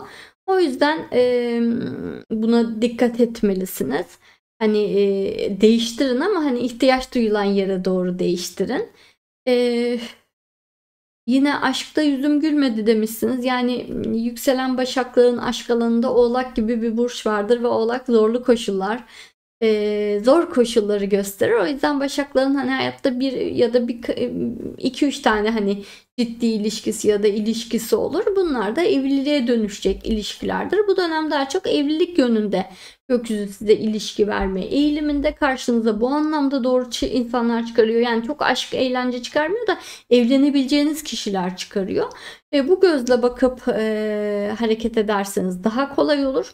Ama Kuzey Ay düğüm Yay olduğunuzda e, senaryolar biraz değişir. Kuzey Ay düğüm Yay demek hani hayatta böyle çılgınca ilerlemek anlamına gelir ve hani yani mantıklı adımlar atmaya çalışmak sizi hayatta bir yere vardırmayacaktır. Ve sanki böyle gökyüzünün de aşırı sıkıştırdığı, yükselen başı aşırı sıkıştırdığı bu dönemde haritanızı yepyeni bir yerde yepyeni bir hayata başla diyor olabilir. Böyle bir ihtimal var. 4. ev çünkü yay olunca mutlaka hayatta bir dönemde yepyeni bir başlangıç yapmak gerekir. Acaba onun mu zamanı geldi? Onu düşünmeniz lazım. Her şey böyle çok sıkıştırıyor, bunaltıyor. Hayat çok tatsız, tuzsuz. Yerinizde sayıyor gibi hissediyorsanız yeni başlangıcınızın, bir sıfırlanmanın zamanı gelmiş anlamına gelebilir. Diğer sorumuz. Yükselen Başak, Kuzey Ay düğümü 8. ev Koç. Miras meselemiz var. Komplo kuran kardeşler de olabilir mi?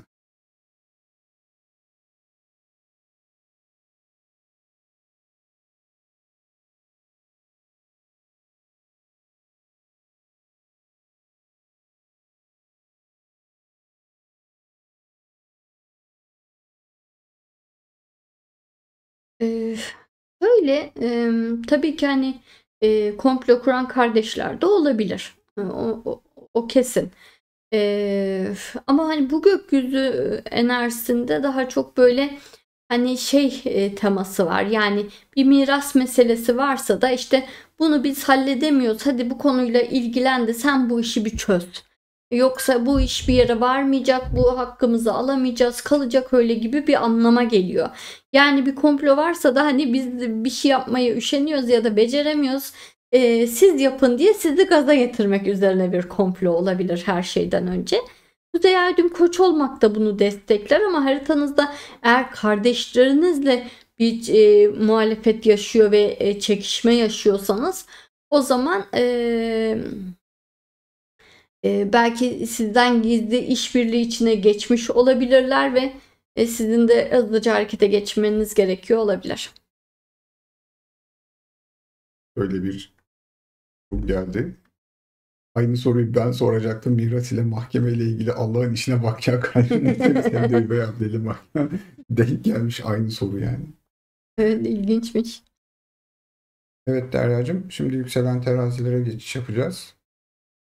Ben notlarını okurken bakalım, arada bazı seçtiğim diğer sorular olacaktı. Ve de Aykut Taşar demiş ki büyük ihtimalle sadece üye seçiliyor. Şimdi YouTube buna izin veriyor. Bir kanalda deniliyor ki şu anda sadece kanalın işte paralı üyeleri soru sorabilir deyip canlı sohbeti ona indirgenebiliyor. Ama hani kapitalizm bizi ele geçiremedi. Böyle bir uygulamamız yok. Fırsat eşitliği var. Ve hatta hani soruyu kopyalayıp yapıştırıyorum ve orada eğer kişi üyeyse zaten orada yazıyor. Üye şu kadar ay ya da yeni üye ya da 6 aylık üye diye.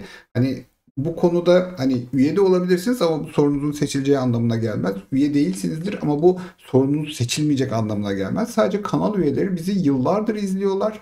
Ve hani kanalımıza destek olmak ve daha fazla içerik üretmemize destek olmak için kanal üyesi haline geliyorlar ve bizim hani onlarca yayın izlemiş, yüzlerce soru görmüş oluyorlar. Sadece onlar burada daha uzun süredir bulunuyorlar ve daha deneyimliler. Hani onların soruları daha bir bizim değerlendirme formatımıza uygun oluyor diyebiliriz. Şimdi Banditto 8 adlı üyemiz demiş ki iyi akşamlar Başar Bey. Derya Hanım'ın eski videolarında gezegenleri farklı puanladı. Sanki bir puan veriyordu. Kısaca bu puan sisteminin nasıl olduğunu anlatabilir mi? Şimdi burada elmalarla armutlar söz konusu arkadaşlar. Şimdi hatta bu puanlamadan kasıt hani bir haritanın gücü kaç tane asaletli gezegen var ya da bazen gezegenler belirli evlerde bulunduklarında tesadüfi asalet kazanırlar. Hani bunlara göre gezegenlere bir puan vererekten kendi zihninde bir matematik hesabı yaparaktan çözümlemelerini yapıyor zaten. Bununla ilgili bilgi zaten hani siz de üyesiniz katılı üyeler özel yayınlarda var. Ama daha detaylısı astroloji eğitiminin konusu. Bir de hani şey çıktı. Kanala bir anda yorumlar gelmeye başladı. Bir dakika arayla farklı farklı kişilerden ama isimler böyle bot isimler gibi. Kanalda her şey var ama puanlama yok. İşte lütfen puanlama yapın falan şeklinde. Allah Allah. Böyle ilgiyle izliyoruz. Birisi bizi manipüle mi etmeye çalışıyor. Birisi e, bizim formatımızı farklılaştırıp başka astrologların tercih ettiği ve hani belki onların stili olan bir formatta bizden içerik mi bekliyorsunuz ya? Bu çok enteresan bir şey. Yani çok sevdiğiniz bir içecek vardır. Üzerine başka etiket yapıştırıp bu başka bir şeye dönüşsün demeye çalışmak gibi. Yani o tarz bol puanlamalı içerik seviyorsanız onu yapan astrologları izlemelisiniz. Niye biz ona dönüşüyoruz anlamadım yani. Hazır mıyız Derya'cığım? Sendeyiz. Yükselen terazilere baktığımızda 9. evrende bir yeni ay gerçekleşeceği görünüyor. Bu yeni ay öncelikle yükselen terazilerin birilerini korumak ya da birilerinin dikkatini çekmek için ya da birilerinin gözüne girmek için bazı var olan tartışma ve polemiklerin içine gönüllü bir şekilde dalacakları anlamına geliyor. Birilerine destek verecekler ve o kadar güçlü bir destek verecekler ki sadece o kişinin değil herkesin dikkatini çekecekler görünüyor. Ama gerçekte tam olarak neler olup bittiğine tam hakim değillerse kontrollü hareket etmelerinde fayda var. Zor bir durumun içinde de kalabilirler. Belki de bugünlerde partnerleri ya da çocuklarının bir manipülasyonuna da maruz kalabilir yükselen teraziler. Onları desteklemek konusunda ne kadar istekli olsalar da yine dikkatli olmalılar. Çünkü altından kalkamayacakları kadar büyük bir şeyle uğraşıyorlar ve yükselen terazileri de bu konuda ikna edip sürüklemeye çalışıyor olabilirler. Ve hani kendileri başta hevesliyken sonra bütün iş yükselen terazilere kalacak olabilir. Bütün her şeyle onlar uğraşmak zorunda kalacak olabilir. Ve belki de hani bundan dolayı da tüm planlarını, hayatlarının gidişatını değiştirmek zorunda kalabilirler. O yüzden hani birine destek verirken çok dikkatli destek verin. Birini onaylarken dikkatli destek verin. Çünkü hani bir destek verdiğinizde mutlaka sizden devamını ve fazlasını isteyecekler gibi görünüyor. Sorumuzu aktarıyorum. Yükselen terazi veya düğümü koç. İşle ilgili uzun süredir çok mücadele ediyorum. Ne zaman rahata ereceğim?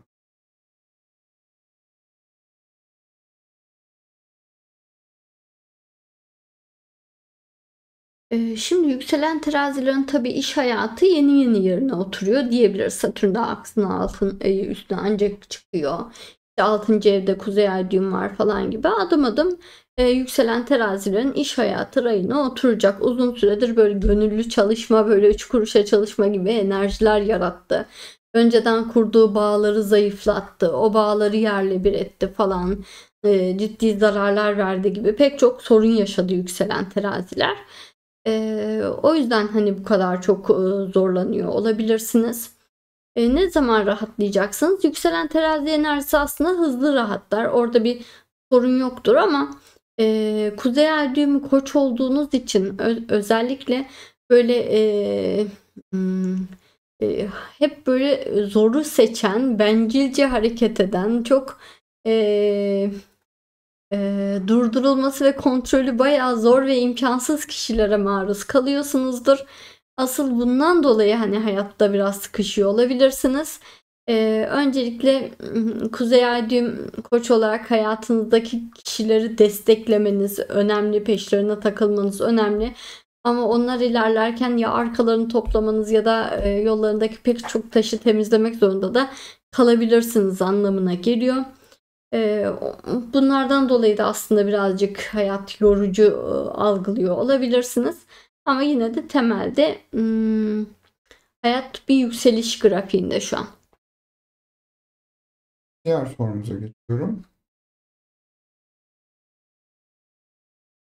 Elif Naskaya sormuş. Yükselen terazi kuzey ay düğümü yengeç. Bu aralar aşırı hayalciliğim ilişkiler konusunda. Hayallerdeki gibi bir ilişki mümkün mü? Bayağıdır kimse ilgimi çekmiyor.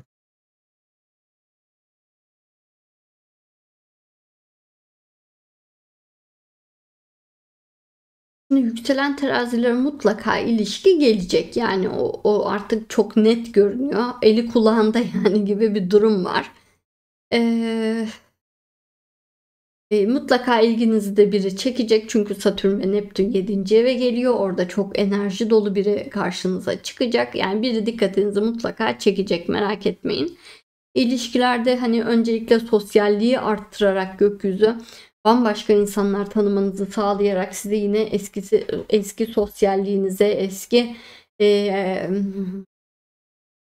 yoğun sosyal hayatınıza geri döndürmeye de çalışıyor. O yüzden adım adım ilişkiler alanı renkleniyor diyebiliriz. Kuzey ay düğüm yengeç olduğunuzdaysa tabii ki hayatta yengece gittiğiniz için sizin ev ve yuva kurmanız çok önemli oluyor. Yani evlenebileceğiniz insanlara şans vermeniz ve evliliğe odaklı bir şekilde hareket etmeniz, yuva kurmaya odaklı bir şekilde hareket etmeniz ya da yuva kurup çoluk çocuk sahibi olmak üzere hareket etmenizde fayda oluyor. Belki de bu gözle bakmanızı istediği için hani kimse hani gereksiz ilişkiler ilginizi çekmiyor olabilir. Diğer sorumuz geliyor. Yükselen terazi, Kuzey Ay düğüm, balık 6. ev. Terazilerin kariyerle ilişkili sınav eğitim süreçleri bu dönemde nasıl etki alır? Terazilerin uzun zamandır kariyer konusu sürüncemede. 11 Haziran'da önemli bir sınav var.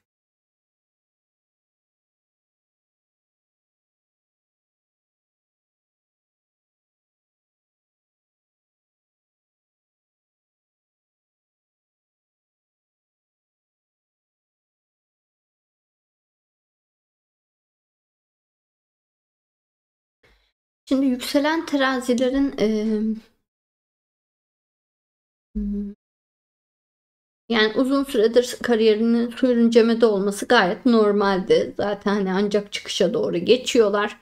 Onu hani aşağı yukarı bütün yükselen teraziler bir inişi anca atlatıyorlar yani ya da bir durağından anca atlatıyorlar diyebiliriz. Sınavlar alanında yükselen terazilerin yay gibi bir burç olduğu için sınavlar konusu en şanslı olduğunuz yer. Yani bir şekilde bildiğiniz yerden soru çıkması gibi bir şey yaşama şansınız hep yüksek oluyor. O yüzden bir sınavı verme şansınız yüksek. Artı bu dönem bir mülakatı da verme şansınız yüksek. O yüzden hani iyi bir süreçtesiniz bunlarla ilgili. Sadece Kuzey Ay düğüm balık olduğunuzda hani kaderin sizinle ilgili başka bir planı olabilir. Ve yönlendirdiği yere razı olmanız gerekir. Yani bir şey inatla tıkanıyorsa onunla ilgili daha fazla uğraşmamanız gerekir açıkçası. Yani bir işaretlere dikkat etmeniz lazım. Bir şeyde sürekli engel çıkıyor, zorluk çıkıyor ve herkes de size ya o değil de şu daha güzel diyorsa mutlaka bir şey yanlış yöne gitmeye çalışıyorsunuzdur ve o yüzden her şey tıkanmıştır. Yani kaderin işaretlerine dikkat etmeniz gerekiyor Kuzey Ay düğüm balığa gidince. Diğer sorumuz. Yükselen terazi, Kuzey Ay düğüm, balık. İş konusunda ne yapacağına dair şaşkın. Sosyal medyada öne çıkmak için çaba sarf etse de olmuyor. Jüpiter ikizlere giderken bize bir ödül verir mi? İkizlerden giderken. Jüpiter giderken ödül verme eğiliminde değil. Olduğu noktada kolaylıklar yaratma eğiliminde ama giderken ödül verme eğiliminde değil.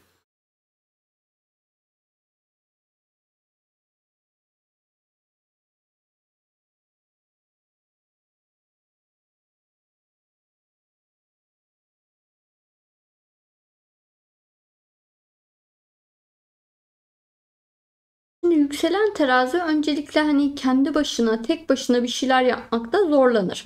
Mutlaka hayatta onu böyle coşturacak, enerji verecek, hadi yapalım diyecek, böyle heyecanlandıracak birilerinin olması, ortaklı bir şey yapması gerekir. Öyle herhangi bir konuda öyle daha kolay ilerler. Bu konu sosyal medya konusu olduğunda da böyledir. Onun dışında ve sosyal medya alanınızda da ikizler gibi bir burç olduğunda özellikle hani bir içerik üretiyorsanız çok kısa hani 5-10 dakikalık içerikler üretmeniz gibi hızlı ve basit şeyler üretmeniz gibi şeylerle daha kolay ünlenebileceğiniz, başarılı olabileceğiniz anlamına gelir. Jüpiter ikizlerde zaten çok şey vermiyordu. O yüzden hani giderken de ödül vermiyor zaten Jüpiter. Ama yengeçe geçmesinin çok daha büyük artılarını yaşayacaksınızdır. Ama siz bir Kuzey Ay düğüm balık olduğunuzda demin de söylediğim gibi hani kaderden gelen işaretlere dikkat etmeniz lazım. Bir şey inatla olmuyorsa onu zorlamamanız lazım. Acaba hani hayat sizi ne yönde hani sinyaller yakıyor? Yani neyi sürekli duyuyorsunuz? Ne konuda sürekli tavsiye alıyorsunuz? Ya da hani önünüze ne çıkıyor? Buna bir dikkat etmeniz lazım. Bu boşuna değil kadersel olarak çıkıyor. Hani şey bile mesela bir sosyal medya platformunda mesela YouTube'da bir şeyi dinlediğinizde hep onunla bağlantılı içerikler gösteriyor ya.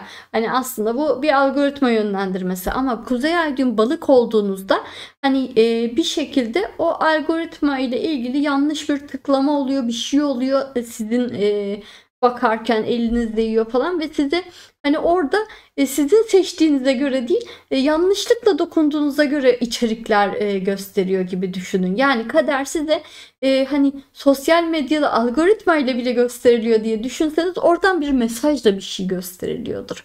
Ya da işte bu videoyu dinlemeniz de bir kadersel bir şeydir. Yani sizin hayatınızda tesadüf yoktur. Öncelikle bunu anlaması gerekir Kuzey Ay düğüm balıkların.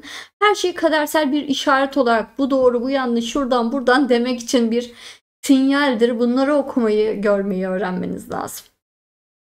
O zaman işte hayatta tıkanmazsınız. Ne yöne gideceğinizi kolayca bulursunuz ve kaderle aynı frekansa gelince de her şey çok kolay olur. Evet Derya'cığım. Şimdi yükselen neye geçiyoruz? Tabii ki yükselen akrebe geçeceğiz. Öncesinde bazı ek sorularımız var. Evet, benim sesim bazen az gelebiliyor çünkü kısık konuşuyorum. Ya da mikrofona bakmadan konuşabiliyorum.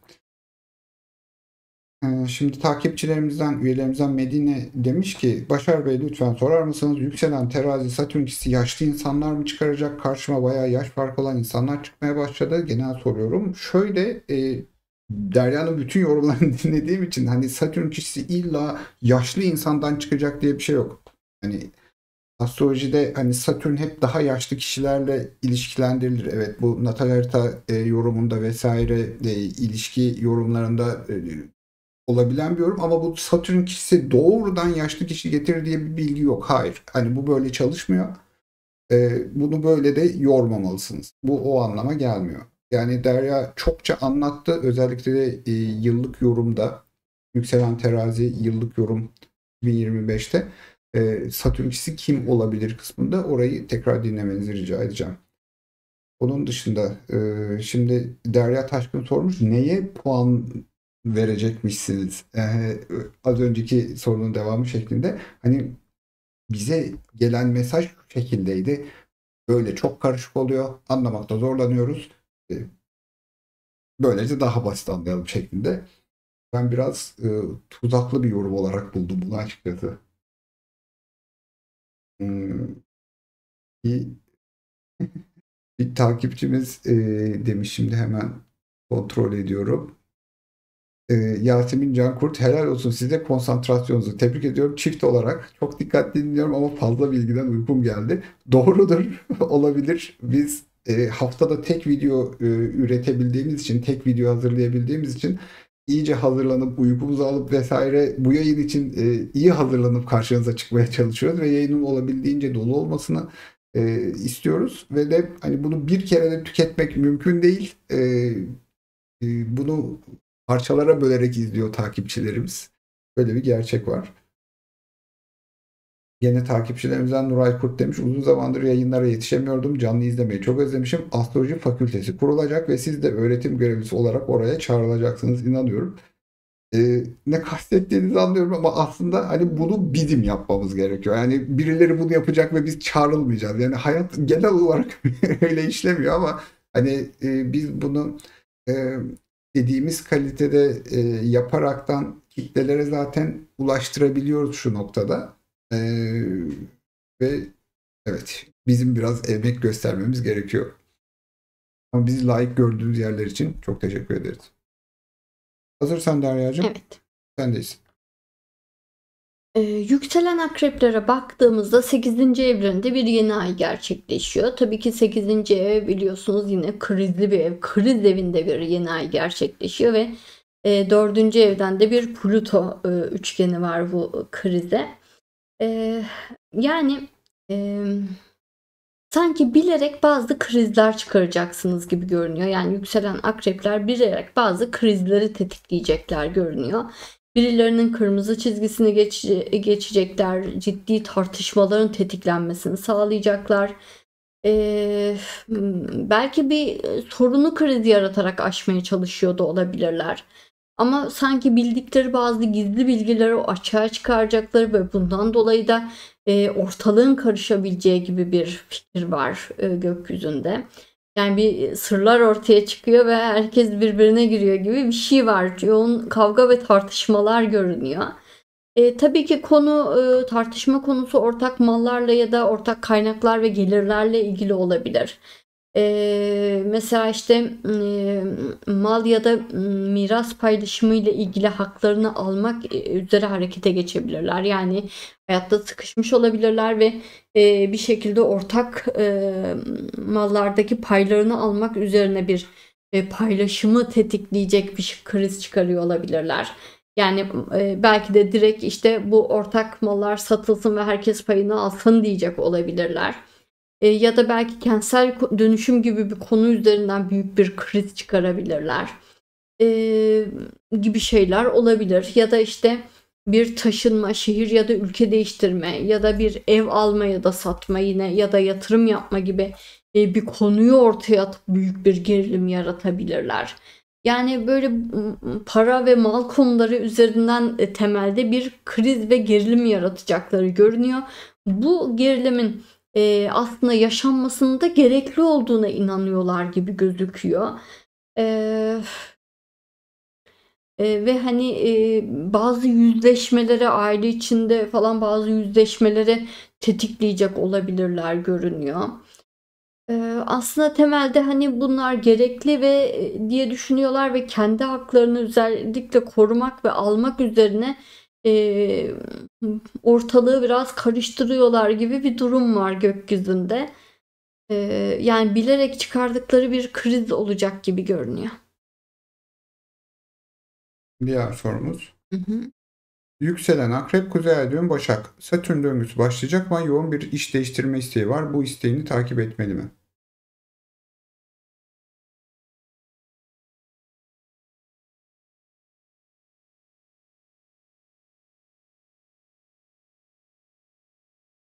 Şimdi yükselen akrepler hala böyle birazcık kaderle uyumlu hareket etmesinde fayda var. Yani uyumlu hareket etmek için planlarını esnetebilir. Şu an ona ihtiyaç duyulan noktada sorumluluk almak ve harekete geçmek biraz daha iyi olabilir gibi konular var. Ama tabii ki Koça geçtiğinde hani alanı siz belirlememiş olsanız bile çok daha özgür ve inisiyatif kullanabileceğiniz bir noktada olacaksınız. Ama yine de kaderin biraz müdahalesi var yani. Bunu kabullenerek ilerlerseniz her şey daha kolay olacak gibi görünüyor. Ee, O yüzden şu an iş değiştirmek falan hani o kadar doğru olmayabilir ama yine de hani bu kadar istek varsa o aramakta ve bir şans var mı diye bakmakta fayda olabilir. Ama işten çıkıp iş aramayı doğru göstermiyor şu an gökyüzü. İş bulmadan başka bir yöne gitmeye çalışın demiyor. Satürn döngüsü başlaması zaten hani çok yoğun çalışacağınız bir döneme gireceğiniz böyle anlamlara geliyor. Zaten onu da anlatacağım zaten haftaya. Kuzey Ay düğüm Başak olmanız tabii ki Güney Ay düğüm Balık olduğunuz için başta söylediğim yorumu çok daha rahatlatır. Yani siz Kuzey Ay düğüm Başak olarak hani planlarınız doğrultusunda ilerleyebilirsiniz. Çok da kaderi dinlemek zorunda değilsiniz. Bir şeyi planladınız ve her şeyi hazırladıysanız geri her şeyi boş verip harekete geçebilirsiniz. Hep de geleceği düşünerek, hep sonrasını, ilerisini ve size katacaklarını düşünerek hayatta kararlar almalısınız. Diğer sorumuz. Yükselen Akrep, Kuzey Ay düğümü Aslan. Evde 2 haftadır hayattan hiç zevk almıyorum. Yataktan kalkacak enerjiyi bile bulamıyorum. İlişkiler konusunda da hiçbir zaman yüzüm gülmedi. Ne zaman aşkı bulacağım artık.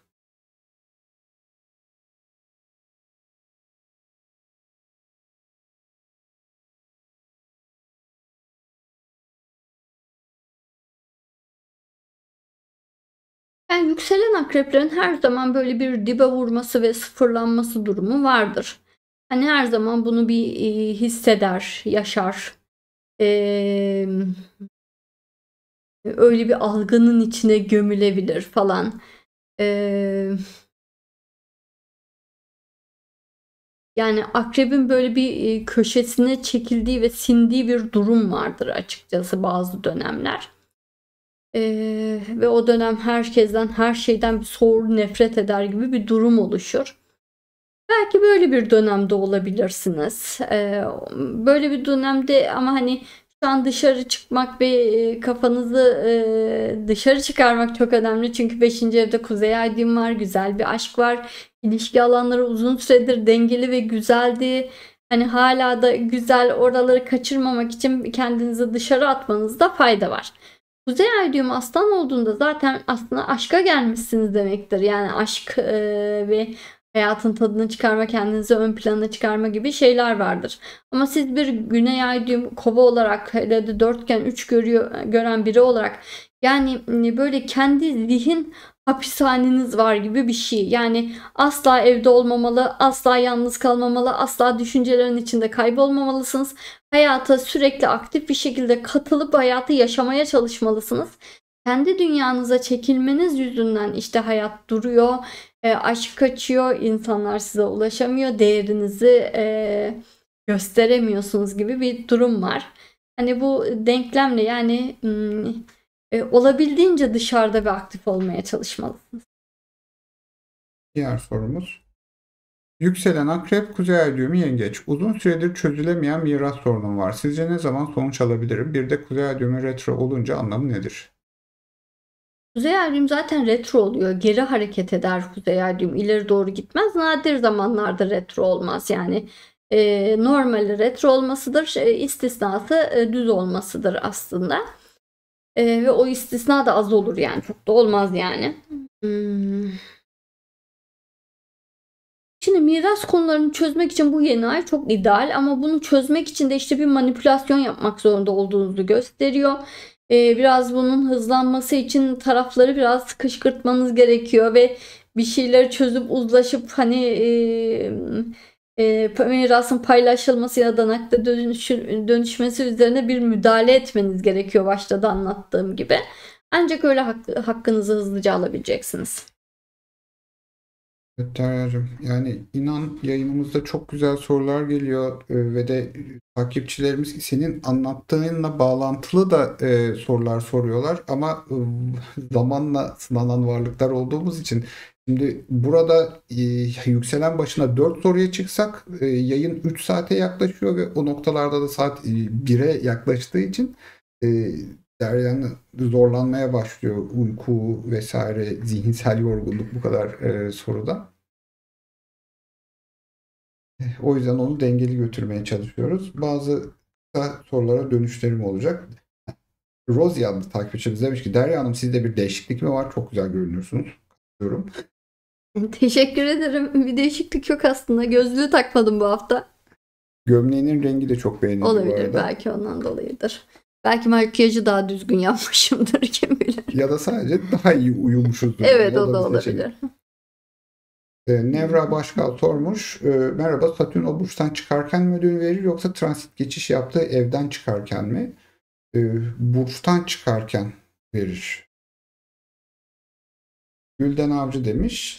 Selamlar. Natal'de tüm gezegenler MCIC çizgisinin solunda yer alıyorsa Allah'tan başka kimseden bir şey beklemeyip tırnaklarının varlığını hatırlayıp başlarını sadece kendileri mi kaşımalı?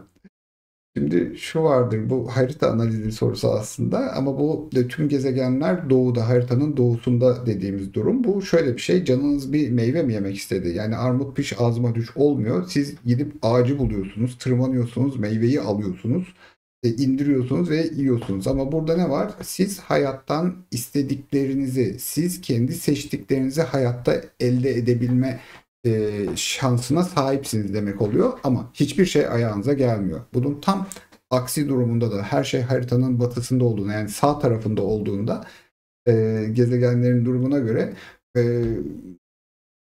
ve hayat karşınıza fırsatlar çıkarıp, belirli kişiler çıkarıp, belirli durumlar çıkarıp duruyor ve hani siz bir şey yapmak istediğinizde harita yürümüyor, olmuyor, gerçekleşmiyor, ama karşınıza gelenleri seçtiğinizde her şey çok daha hızlı ilerliyor. Bu gene natal harita eğitiminin konusu ama genel bir durum yani. Derya'cığım, şimdi geçiş yapacağız. Ve ben bir içeriye gideceğim ve yayın sende olacak. Takipçilerimize... Sorular seçtin mi yaya? Hayır, daha gelmedi yaya sorular. Ha, sen anlatmaya başladıktan sonra gelecek. Hobby Collection'dan moderasyonda yardım istiyor olacağım. Ve de lütfen herkes sorusunu bir kere sorsun arkadaşlar burada. Ve sonraki yükselenden sormayın. Evet Derya'cığım, sendeyiz. Ee, Yükselen yaylara baktığımızda 7. evde bir yeni ay gerçekleşecek görünüyor. Bu yeni ayda özellikle size meydan okuyan ya da sizinle rekabet eden ya da sizi aklı mantığa davet eden birileriyle muhatap olabilirsiniz görünüyor. Ve yoğun bir şekilde sizinle tartışacaklar, sizi ikna etmeye çalışacaklar, sizi manipüle etmeye çalışacaklar görünüyor. Öncelikle sevdikleriniz akla mantığa çağıracak ve özgür olmanızı engellemek üzerine yoğun bir baskı yapacaklar size. Yani diyecekler ki hayat olduğu gibi devam etmeli. Niye böyle risklere giriyorsun? Sorumlulukların var. Yanlış düşünüyorsun. Yanlış yapıyorsun. Mantıksız hareket ediyorsun. İşte herkesi riske atıyorsun gibi argümanlarla size saldıracaklar görünüyor ve sizi durdurmaya çalışacaklar. Rakipleriniz ve düşmanlarınızsa sizi bilgisiz, deneyimsiz, yeteneksiz ya da tecrübesiz göstermeye çalışacak. Ve size böyle ukalalık yaparak sizi geri püskürtmeye çalışacaklar. Sizi cahil göstermeye çalışacaklar falan gibi. Böyle size karşı çok çirkinleşebilirler görünüyor. Bu da onların sorun çırpınışı aslında. Hani o yüzden çok aldırmayın. Çünkü ne kadar parladığınızı ve ilerlediğinizi fark ettikleri için şu an son bir çabayla sizi aşağı çekmeye, geri çekmeye çalışıyorlar. Belki de bu yeni ay birilerinden önemli destekler ve teklifler almanız anlamına da gelebilir. Ve hani size çok büyük fırsatlar veriyorlar gibi görünebilir. Sizin iyiliğinizi istiyorlar gibi görünebilir. Ama aslında sizdeki potansiyeli gördüler ve hani bu potansiyelden faydalanmak istiyorlar ve o yüzden sizinle birlikte hareket etmeye çalışıyor olabilirler görünüyor. Bir de bu yeni ay aynı zamanda bir ilişki içindeyseniz şey anlamına gelebiliyor. Partnerinizin evlenme teklif edebileceği ve hızlıca bu yolda ilerleyebileceğiniz gibi bir anlamada geliyor. Ben geldim ama soruları okumadım. Ne güzel, çok hızlı geldin. Evet. Derin uyuyordu. Sadece uykusunda ses yapmış. Evet Derya'cığım, burada takipçilerimizden zaman isteyeceğiz. Sen gene haritaya odaklan. Ben seçeyim sadece. Herkes zihninde en sevdiği şarkıyı çalsın falan yani.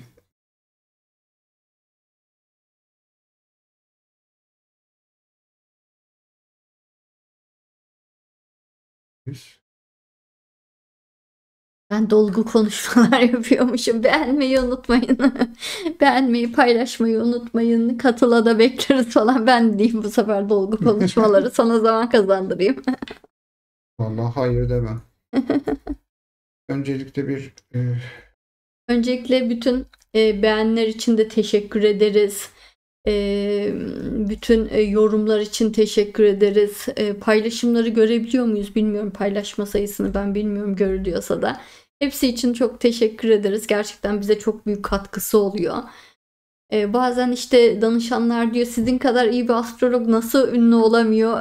Bu kadar oluyor. Hani başka bir tanıdığınız çevreniz olmayınca bu kadar ilerleniyor. Ama ben memnunum yani. Sizlerin desteği çok güzel ve kalpler için de teşekkür ederim. Onlar da gayet güzel. Sizlerin desteğiyle adım adım ilerliyoruz aslında. O da bize yetiyor. Umarım faydalı oluyordur yorumlarımda. Elimden geldiğince dikkatli ve işinize yarayacak şekilde yorumlar yapmaya çalışıyorum. Bazı sorular hazır Derya'cığım. Tamam. Paylaşıyorum. Yükselen yay, kuzey ay düğüm 1. ev oğlak. 1,5 yıldır çekişmeli boşanma, davalar. Mahkemelerde şansın var mı? Maddi ne zaman düzelir? Çok yoruldum.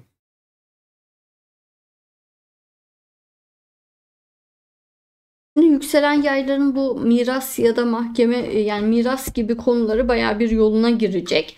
Mahkemelerde de aslında şansları var bir konuda, hani en azından bir iyi kötü bir uzlaşmaya gidip bu konuda ortadan kalkacak gibi durumlar görünüyor. Maddi olarak özellikle bir rahatlama enerjisi var. Ama siz şimdi güney ay düğüm Oğlak olduğunuzda, Güney Ay düğüm diyorum, Kuzey Ay düğüm Oğlak olduğunuzda maalesef hani bu miras ya da işte eşin parası, ortak kaynaklar, oralardan hep böyle bir gol yeme riskiniz oluyor. Yani hep bir payınıza el konulma riski oluyor. Karşı tarafın çıkarına ya da faydasına gelişmeler oluyor gibi. Hep kendi yağınızla kavrulmanız, işte tekrardan kazanmanız gereken durumlar içine sıkışıp kalıyorsunuz gibi anlamlara geliyor. O yüzden hani oradan gelene güvenmeyip kendiniz çalışıp tekrar hani hep çalışmanız önemli, kendi ayaklarınızın üzerinde önemli durmanız önemli ve mutlaka kendi hani evlenseniz de keseyi ayrı tutmanız gerekiyor. Sizin denklem direkt öyle söylüyor. Yani bu çok doğru gibi gelmeyebilir kulağa ama sizin denkleminiz evlensen de hani karı koca keseniz ayrı olsun diyor.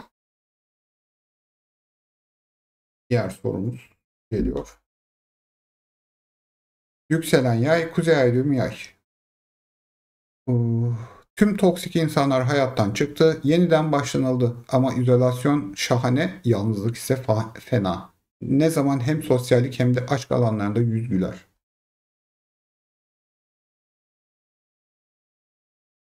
Şimdi öncelikle bir arınma yaşadıysanız bir yükselen yay olarak çok güzel. Şimdi artık hayat adım adım renklenecek. Renklenmesi ve sosyalliğin coşması için ya da aşkın gelmesi için biraz hobiler edinmeniz, biraz dışarı çıkmanız ve hani eğlenceli, heyecanlı bir şeyler yapmanız gerekiyor. Hani öylesine kafeye gidin, oturun değil de hani ne bileyim, bütçeniz sıfırsa da giyin eşofmanı, koşuya başlayın parkta falan der yani.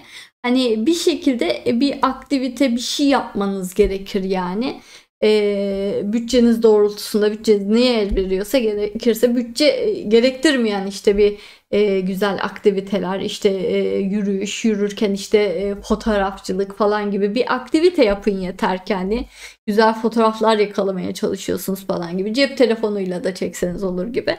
Yani bir dışarıda bir aktivite yaratmanız gerekiyor. O zaman işte çevreniz tekrar dolmaya başlayacak, kalabalık başlayacak, aşk gelecek. Hani aktif olmanız gerekiyor. Ve siz zaten hem yükselen yaysınız hem kuzey ay düğüm yaysınız. Hani her şey böyle çılgınca, mucizevi bir şekilde gelebilir, olabilir. Hayatta her an büyük bir sürpriz olabilir. Hatta o sürpriz bir sonraki dolunayda da gerçekleşecek olabilir. Çünkü ayda da bir dolunay gerçekleşecek. Hemen bu yeni ayın peşinden hani sizin hayatınızda her an her şey olabilir ve çoğunlukla da pozitif yönde olabilir. Siz sadece hayatta heyecanı, mutluluğu, deneyimi takip edin. Diğer sorumuza geçiyoruz. Buna hızlıca değinirsen Deracığım. Yükselen yay, kuzey ay düğümü yengeç, çocuk için doğru zaman mıdır? Evet, yükselen yayların çocuk sahibi olması için Satürn 5'e geldiği için doğru zaman anlamına geliyor. Şu an çocuk sahibi olabilirsiniz. Bir problem yok ya da bu konuda harekete geçebilirsiniz. Kuzey ay düğümü yengeç olduğunuzda zaten sizin için doğru zaman diye bir şey yok. Her zaman doğru zaman. Zaten kuzey ay düğümü yengece gidiyorsunuz. Aile yuva kurmaya gelmişsiniz. Her zaman doğru zaman. O yüzden beklemeyin yani. Bir an önce harekete geçin. Bir de Derya'cığım gene bir yengeçten devam edeceğim. Yükselen yay, kuzey ay düğümü yengeç olarak bir türlü ciddi ilişkiler karşımıza çıkmıyor. Evliliğe gidecek ilişkileri açığız ama hiç kimse yok.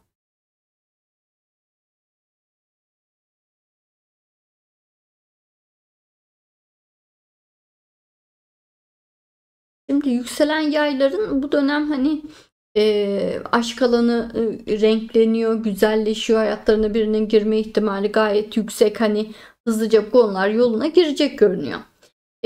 Kuzey ay düğüm yengeç olduğunuzda sadece şöyle bir durum var. Siz zaten evlenmeye ve yuva kurmaya geldiniz. Ama işte duygularınıza göre hareket etmekte zorlanıyorsunuz anlamı var. Yani duygularınızı dinlemekte, işte ne bileyim, kalbinizin sesini dinlemekte zorlanıyorsunuz ve hep mantığınızla hani o bana uygun mu? İşte o kişi bakıyor yani evet ilgimi çekiyor belli bir o da bir şey hissediyor ama hani çok da uygun değiliz falan. Şuradaki kişi daha mı uygun falan gibi biraz böyle mantıksal çıkarımlar yaparak aşkı kilitler Kuzey Ay düğümü yengeçler. Yanlış kişileri seçme riskine girerler. Yani siz mutlaka çok sevdiğiniz biriyle ilişki yaşamalısınız ve zaten çok sevdiğiniz biri olduğunda da bir yükselen yay olarak hani gidip cesurca hani o ilişkinin de peşine düşmelisiniz. Yani duygularınızı belli etmelisiniz. Ama dediğim gibi mutlaka sevdiğiniz hani duygusal olarak aşık olduğunuz birinin peşine düşmelisiniz. O zaman kolayca olur. Bir de bu konularla ilgili şu sorumuz var. Yükselen yaylar için Satürn kişisi tam 5. ev çizgisine girince mi gelir yoksa Koç'a geçmesi yeterli midir? Koça geçmesi aslında yeterli. Ama hani 5. ev girişinde gördüğünüzde daha netleşiyor. Yani görmek kolaylaşıyor ama aslında Koça geçtiğinde geliyor. Evet Derya'cığım. Ve yükselen oğlaklara geçiş yapacağız.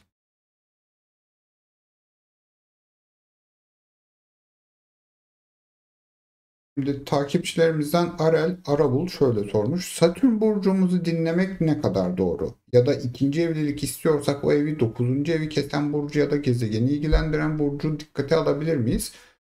Şimdi Satürn'e göre yorum yapan astrolog varsa bunu dinleyin demek isterim. Çünkü hani böyle gel vatandaş gel her şeye yorumumuz var şeklinde yapılması biraz bana mantıksız geliyor. Çünkü e, Derya'nın yaptığı anlatım yükselen burçlara göre yapılıyor ve siz yükselen burcunuza göre dinliyor olmalısınız. Sadece yıllık yorumlarımızda Satürn'ü şu burçta olanlar bu yıl şöyle bir etki alabilirler şeklinde bir anlatım var. Ama o sadece yılda bir kere yapılan bir yorum. Çünkü Satürn'ün alacağı açılar belli bir yıl boyunca ve onun zamanları da belli. Dolayısıyla onun haricinde bir haftalık yorumları Satürn'e göre dinlemek mantıksız. Ama özellikle ikinci evliliği, yani burada 9. evi demenizin sebebi natal haritada 9. ev eğer ikinci bir evlilik yapılacaksa oradaki eşin kişiliği, karakteri onunla ilgili bize bir bilgi verir. Ama oradan takip edilmez. Siz 7. ev transitlerine bakmalısınız. Yani evet, yani böyle çalışıyor. Sizin 7. evinizden transit yapacak gezegenler ve evlilik temaları oradan tetiklenir. Ya da 5. ev ve de oradan aşk temaları tetiklenir. Ona göre bakmasın. 9. eve göre değil. Sen de miyiz Derya'cığım? Evet. O zaman sendeyiz. Yükselen oğlaklara baktığımızda 6. evlerinde bir yeni ay gerçekleşecek. Şimdi öncelikle eğer çalışmıyorlarsa, iş arıyorlarsa iyi bir iş teklifi geldiği anlamına geliyor. Aslında tam olarak bilgili, tecrübeli ya da donanımlı oldukları bir alanda bir teklif değil bu. Ama yine de bir şans vermelerinde fayda var. Çok hızlıca adapte olup kendilerini geliştirebilecekleri ve onlar için çok faydalı bir alan olabileceği ya da çok faydalı bir tecrübeye dönüşebileceği görünüyor. Eğer çalışıyorsanız iş arkadaşlarınızla ya da müşterilerle yoğun bir tartışma ya da kavga durumunun içinde kalabilirsiniz görünüyor. Ve bu kavgada da haklı çıkmakta ciddi şekilde zorlanacağınız için durumu kabullenmek zorunda kalabilirsiniz ama bu kabulleniş aynı zamanda çok ciddi hırslanmanıza ve çok büyük hedefler belirlemenize vesile olabilir. O yüzden yine faydalı olabilir görünüyor. Eğer siz son bir yıllık bir dönemde ciddi bir kariyer ve yön değişikliği yaptıysanız şimdi seçtiğiniz bu yönde önemli adımlar atmak için bu yeni ay size bir fırsat ve zaman verebilir görünüyor. Bu yeni ayla çok ciddi sorumluluklar alabilirsiniz. Kendinizi geliştirmek üzerine harekete geçebilirsiniz. Hani işinizi ya da kendinizi geliştirmek ya da bir işinize bir şeyler eklemek için harekete geçebilirsiniz görünüyor. Bu da iyi sonuç verir olarak gösteriyor. Yine bu yeni ay aynı zamanda sağlık konusunda da bazı ataklar yaşama riskiniz olduğunu gösteriyor. Ve hani bir sağlıkla ilgili bir şey gündeme gelirse doktorunuzdan da hani net bir uyarı alabilirsiniz. Sigarayı bırak, işte zayıfla falan, alkolü bırak falan gibi. Ya da belki de işte bu meslek sana yaramıyor, işte fazla stresle bunu değiştir ya da şu sana zararlı gibi bir geri bildirim alabilirsiniz görünüyor. Ve bu bildirimi de ciddiye alıp artık hani yeni bir başlangıç yapmanız gerektiği net bir şekilde vurgulanmış oluyor. Yani böyle bir sağlık sorunu yaşıyorsanız mutlaka yeni başlangıç yapmanız gerekiyordur hayatta. İlk sorumuzu aktarıyorum. Yükselen Oğlak, Kuzey Ay düğümü Oğlak. Hukuki süreçler istediğimiz gibi sonuçlanmadıysa istiraz edip savaşmalı mıyız yoksa salalım gitsin mi? Oldukça yorulduk. Bu dönem yükselen oğlaklar maalesef salın gitsin diyeceğim. Çünkü Güney Ay düğüm 9. evde ve hukuki süreçlerden sonuç almak çok zor. Hatta imkansıza yakın bir durumda.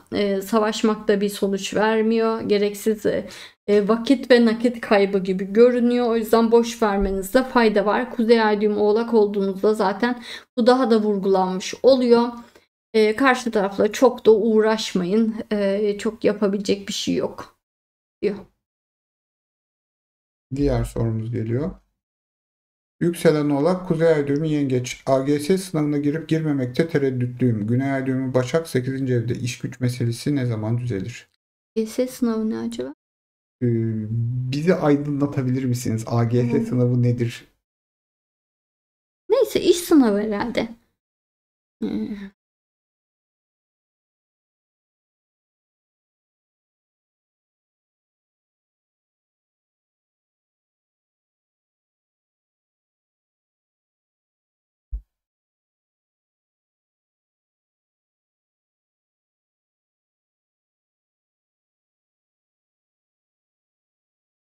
Kuzey Ay düğüm Yengeç, Güney Ay düğüm nasıl Başak oluyor bu arada? Transit Güney Ay. Transit ediyor galiba. Evet. Onu orada görüyor diyor. Şimdi yükselen oğlaklar bu dönem sınav konusunda aslında çok şanslı oldukları bir dönemdeler. Daha doğrusu kader onları yönlendiriyor ve kaderin etkisindeler. Yani bir şeyin kazanılması gerekiyorsa kazanacaklar, kazanmamaları gerekiyorsa kazanmayacaklar gibi bir vurgu var. KPSS yerine öğretmen atama sınavıymış.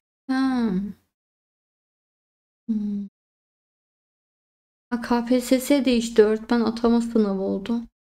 Ne değişik. Şimdi o yüzden siz bu senede bu sınava girmelisiniz. Öncelikle Kuzey Ay düğüm bunu söylüyor. 3. evinizdeki. Yükselen oğlaklar hani bu dönem bir sınav varsa ona mutlaka girmeliler. Kaderde ne olup olmadığıyla bu anlamda net bir şekilde yüzleşmeliler. Ama uzun süredir hani atanmak için bekliyorsanız, uzun süredir zaten hani bunun peşini kovalıyorsanız belki de gökyüzü başka bir yön diyor da olabilir size. O yüzden hani kazanamayacak da olabilirsiniz ama bu son gibi düşünerek girin en azından. Burada olmuyorsa da bir daha da uğraşmayın şeklinde. Artık o netleşmiş olacak. O yüzden girebilirsiniz. Kuzey Ay düğüm Yengeç olduğunuzda işte hani hayatta işte kariyer ve çok çalışma odaklı olmamanız gerekiyor. Çünkü Kuzey Ay düğümü olarak eşi öncelikli tutmanız, eşin hayatını, kariyerini öncelikli tutmanız anlamına da gelebilir haritanıza göre. Ya da işte bir şekilde hani evliliğe ve yuva kurmaya daha çok odaklanmanız gerektiği anlamına da gelebilir. Ya da işte aileyle hareket etmeniz, aileyle birlikte bir şeyler yapmanız anlamına gelebilir gibi pek çok vurgu var. Eş ya da aileyle iş yapmak, eşin kariyerini desteklemek falan gibi. Tüm bu seçenekleri bir haritanıza göre netleşmesi gerekiyor.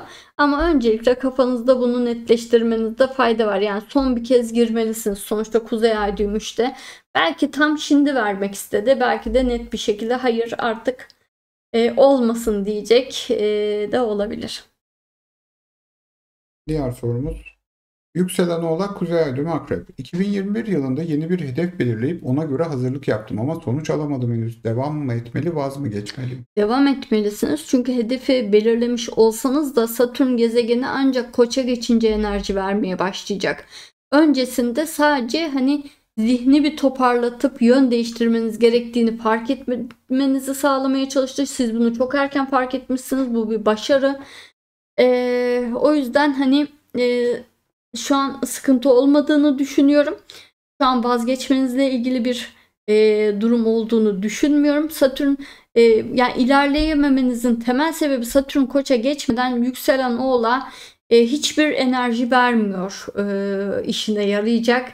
O yüzden hayatta olduğu yerde sayıyor, olduğu yerde hatta düşüş yaşıyor şeklinde bir denklemin içine sıkışıyor yükselen Oğlaklar. Satürn ilk 3 evdeyken maalesef, özellikle de hani balıktayken dibin dibinde hissediyor. Yani hani bu yıl bir daha gelecek, unutmayın.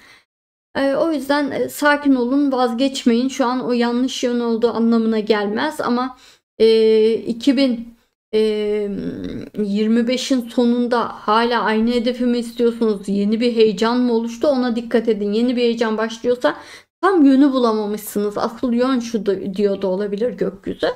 Kuzey ay düğüm akrep olduğunuzdaysa bunu demez. Çünkü kuzey ay düğüm akrep bir şeyleri tutkuyla istemeniz anlamına gelir. Bir şeyi çok hırs yapmanız gerektiği anlamına gelir. Akrep ve Oğlağı aynı anda taşımanızda zaten hayatta çok büyük hırslarınız olması ve gözünüzü en yükseklere dikmeniz gerektiği anlamına gelir. Ve hani oraya gitmek üzerine de adım adım detaylı bir plan yapmanız gerektiğini ve hayatta böyle yıllarınızı planlayarak ilerlemeniz gerektiği gibi şeyler söyler. Bu konuyla ilgili bir sorumuz daha var. Yükselen Oğlak, Kuzey Ay düğümü Oğlak, Satürn Oğlak. Yön değiştirmemizi söylemiştiniz. Geç mi kaldı? Geç kalınmadı. Hani geç kalma diye bir şey yok. Satürn daha Koç'a yeni geçiyor zaten. Satürn Koç'tayken yeni yön, yeni hedef belirecek zaten. Öncesinde bulmuş olan güçlü haritalar olabilir ama burada uygulaması başlayacak. Öncesinde sadece hani buldularsa da kendi yeteneklerini geliştirme, o konuda bir şeyler öğrenmek için çabalama yönünde en fazla bir şeyler vardı. Ama Satürn Koç'la beraber hani o yön somutlaşacak aslında tam olarak. Bir de Derya Hocam, şurada genel bir soru var. Fly adlı üyemiz sormuş. Satürn ödüllerini almamız için Satürn'ün balığa geri dönüp tekrar Koç'a geçmesini beklememiz mi lazım? Normalde evet. Yoksa ilk geçişte de hayrını görebilir miyiz? Normalde mutlaka son geçişinde verir. Ya da son geçmek üzere geldiğinde hani o ödül alınır. Ama balıktayken Kuzey Ay düğümde orada olduğu için 2 ödül verecek gibi görünüyor. O yüzden bir şimdi ödül alınıyor olabilir. Bir de tekrar geri gelip gerileyip balığa dönüp düze geçtikten sonra asıl büyük ödülü verecek. Ama şimdi de çok doğru hareket edip ödüller alacak olanlar olabilir. Derya'cığım, şimdi nereye geçiyoruz? Yükselen kovalara Yani 2 geçiyoruz. ödül verme eğiliminde temelde. Evet. Şimdi Dayan üyemiz aynı zamanda demiş ki şu canlı chat bile astrolojinin ispatı gibi belli dönemlerde belli burçlar aynı dertten muzdarip oluyor. Gerçekten çok ortak temalar var ve de o yükselenlerdekilerden benzer soruların geldiğine ben çok tanık oluyorum. Hatta soruları gruplayıp birlikte sorduğumda oluyor. Sinem adlı takipçimiz demiş ki haklı olaraktan Başar Bey siteden randevu talebi oluşturmuştum. Şubat ayında dönüş olmadı. Tekrar bir hatırlatma mesajı yazmalı mıyım? Ve randevular acaba tahmini ne zaman hangi aylara denk gelir? Şimdi bu sizden hatırlatma mesajı yazdığınızı rica edeceğim. Hani olmadık aksilikler oluyor. Bizden kaynaklı gecikmeler oluyor. Kızımız ateşleri veriyor ve de bir anda günlerce evde dinleniyor vesaire. Bütün iş akışımız bundan olumsuz etkilenebiliyor. Ama iletişim bizim için çok önemli. En azından irtibatta olalım. Bir de hani gerçekten Derya'nın takipçisi yani 76 bine ulaştı. Yani bu çok yüksek bir sayı, çok büyük bir iletişim yoğunluğu var. Zaten aylardır, hatta yerine göre yıllardır bizde iletişim bekleyen takipçilerimiz var. Yani bu konuda elimizden geldiğince yetişmeye çalışıyoruz. Dediğim gibi WhatsApp'tan tekrar mesaj yazmanızı rica edeceğim.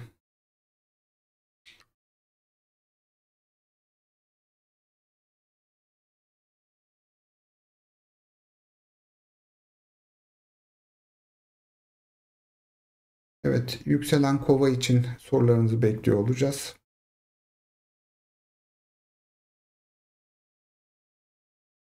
Sendeyiz Emre'ciğim. Yükselen kovalara baktığımızda 5. evinizde bir yeni ay gerçekleşecek görünüyor.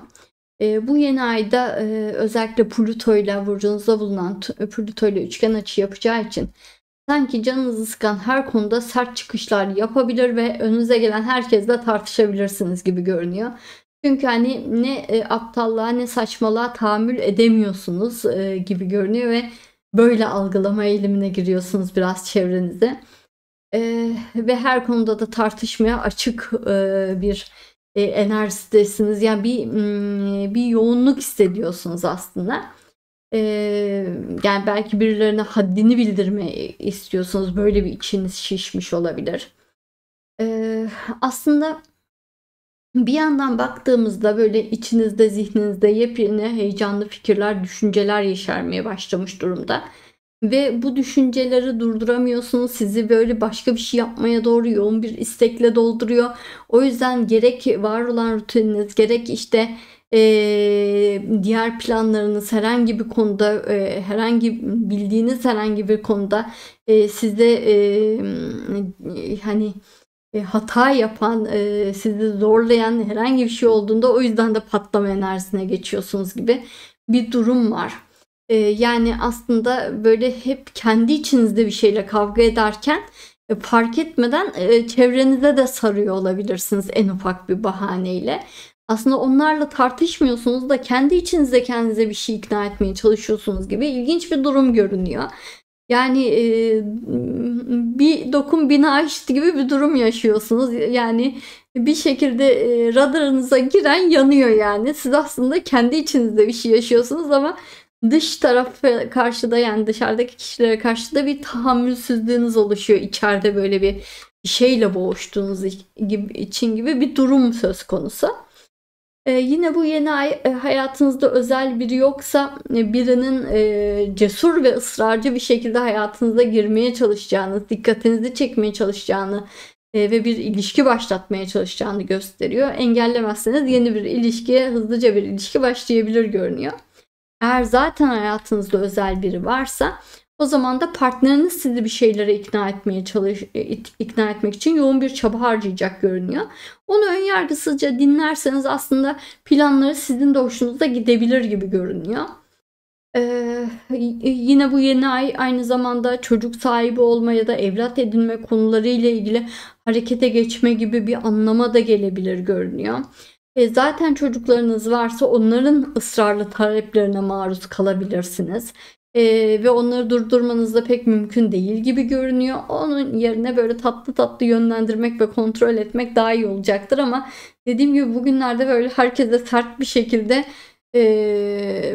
sataşabilir bir tartışma, bir hodri meydan şeklinde bir tartışmalar ve konuşmalar yaşanabilir görünüyor. İlk sorumuzu aktarıyorum. Yükselen kova, kuzey ay düğümü kova 1. ev. Kova para kaygısı yaşıyor. Önünü göremiyor. Kendi işini kurup girişim yapmak mı daha doğru yoksa daha garanti devlette öğretmenlik mi? Jüpiter 6. evimize geliyor.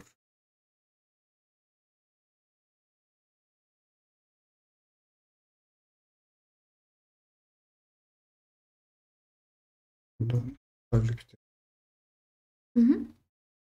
Şimdi şöyle, öncelikle yükselen kovalar daha çok kendi işlerini yapma eğilimindedirler. Bağımsız olmak, özgür olmak, kendi farklarını ortaya koymak, kendi canlarının istediği gibi bir şeyler yapmak isterler. O yüzden yükselen kova kendi işini kurma eğilimindedir ve şu an kendi işlerini kurmak üzerine de harekete geçebilirler. Geçtilerse ne güzel, şimdi de harekete geçebilirler. Burada hiçbir sorun yok.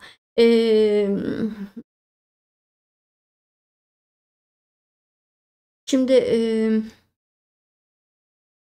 ama kuzey ay düğümü kova olduğunuzda iş kurmak çok doğru bir fikir olmayabilir. Çünkü kuzey ay düğüm kova halktan olmak, herkes gibi olmak anlamına gelir ya. Hani normali öğretmenlik okuduğunuzda işte atanmayı beklemektir, atanmak istemektir, öğretmenlik yapmaktır gibi.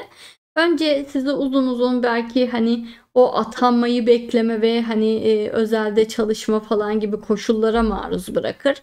En sonunda işte hani devlete girmenizi, atanmanızı sağlar. İşte e, doğudaki okullarda daha uzun kalmanız gerekir gibi durumları anlatıyor aslında. O yüzden Kuzey Ay düğüm Kova olduğunuz için hani öğretmenlik e, yapmaya çalışmanız, devlette yapmaya çalışmanız daha doğru görünüyor iş kurmanızdan. Diğer sorumuza geçiyoruz. Yani Jüpiter Yengeç 6. ev ek işler bulmanız, yani özel dersler falan bulup para kazanabilmeniz gibi anlamlara gelir. Para konusunda sıkışmış olmanız da çok normal. Oradan Satürn geçiyor ama dikkatli bir şekilde hareket edin. Para konuları düzelecek ama dediğim gibi Kuzey Ay düğüm Kova'ysanız Güney Ay düğüm Aslan, yani tabii 7. evde ama birileri yüzünden çok para harcıyor olabilirsiniz. Biraz para harcamanızı kısmanız gerekiyor. Yükselen Kova Kuzey Ay düğümü Aslan. Kendi ürettiklerinden para kazananlar sanki görünmez oldu. Her şey durdu sanki. Oyun dışı kalmışlık hissi ve para akışı ne zaman düzelir? Geçen aylarda para akışı iyiydi.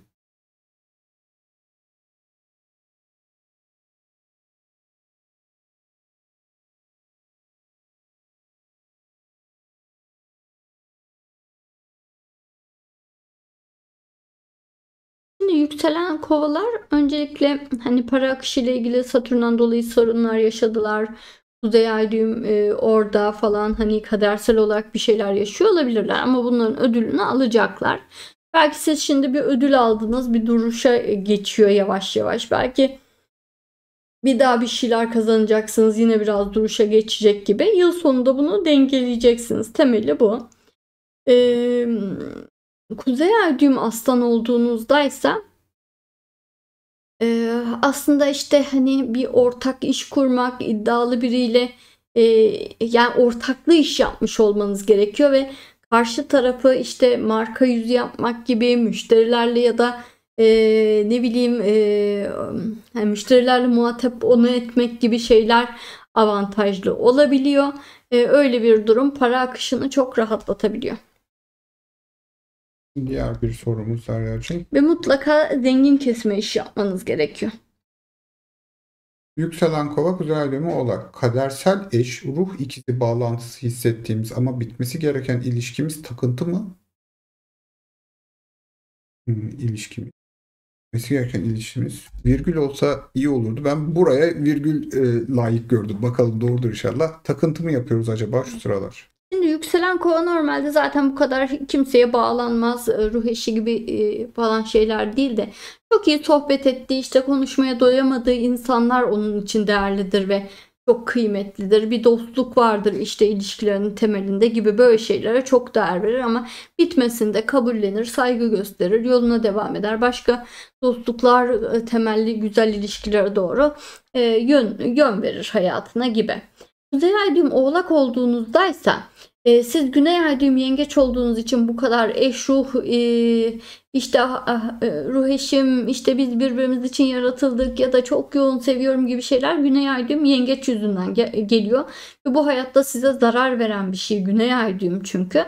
Zaten sevdiğinizde evlenmemelisiniz. Mantık evliliği yapmalısınız. O yüzden bu ilişki size her tür yaramıyor. Bırakmanızda fayda var aslında. Tabii ki yine de istisnai bir şey oluşabilir haritada ama büyük oranda ayrılmanızda fayda var.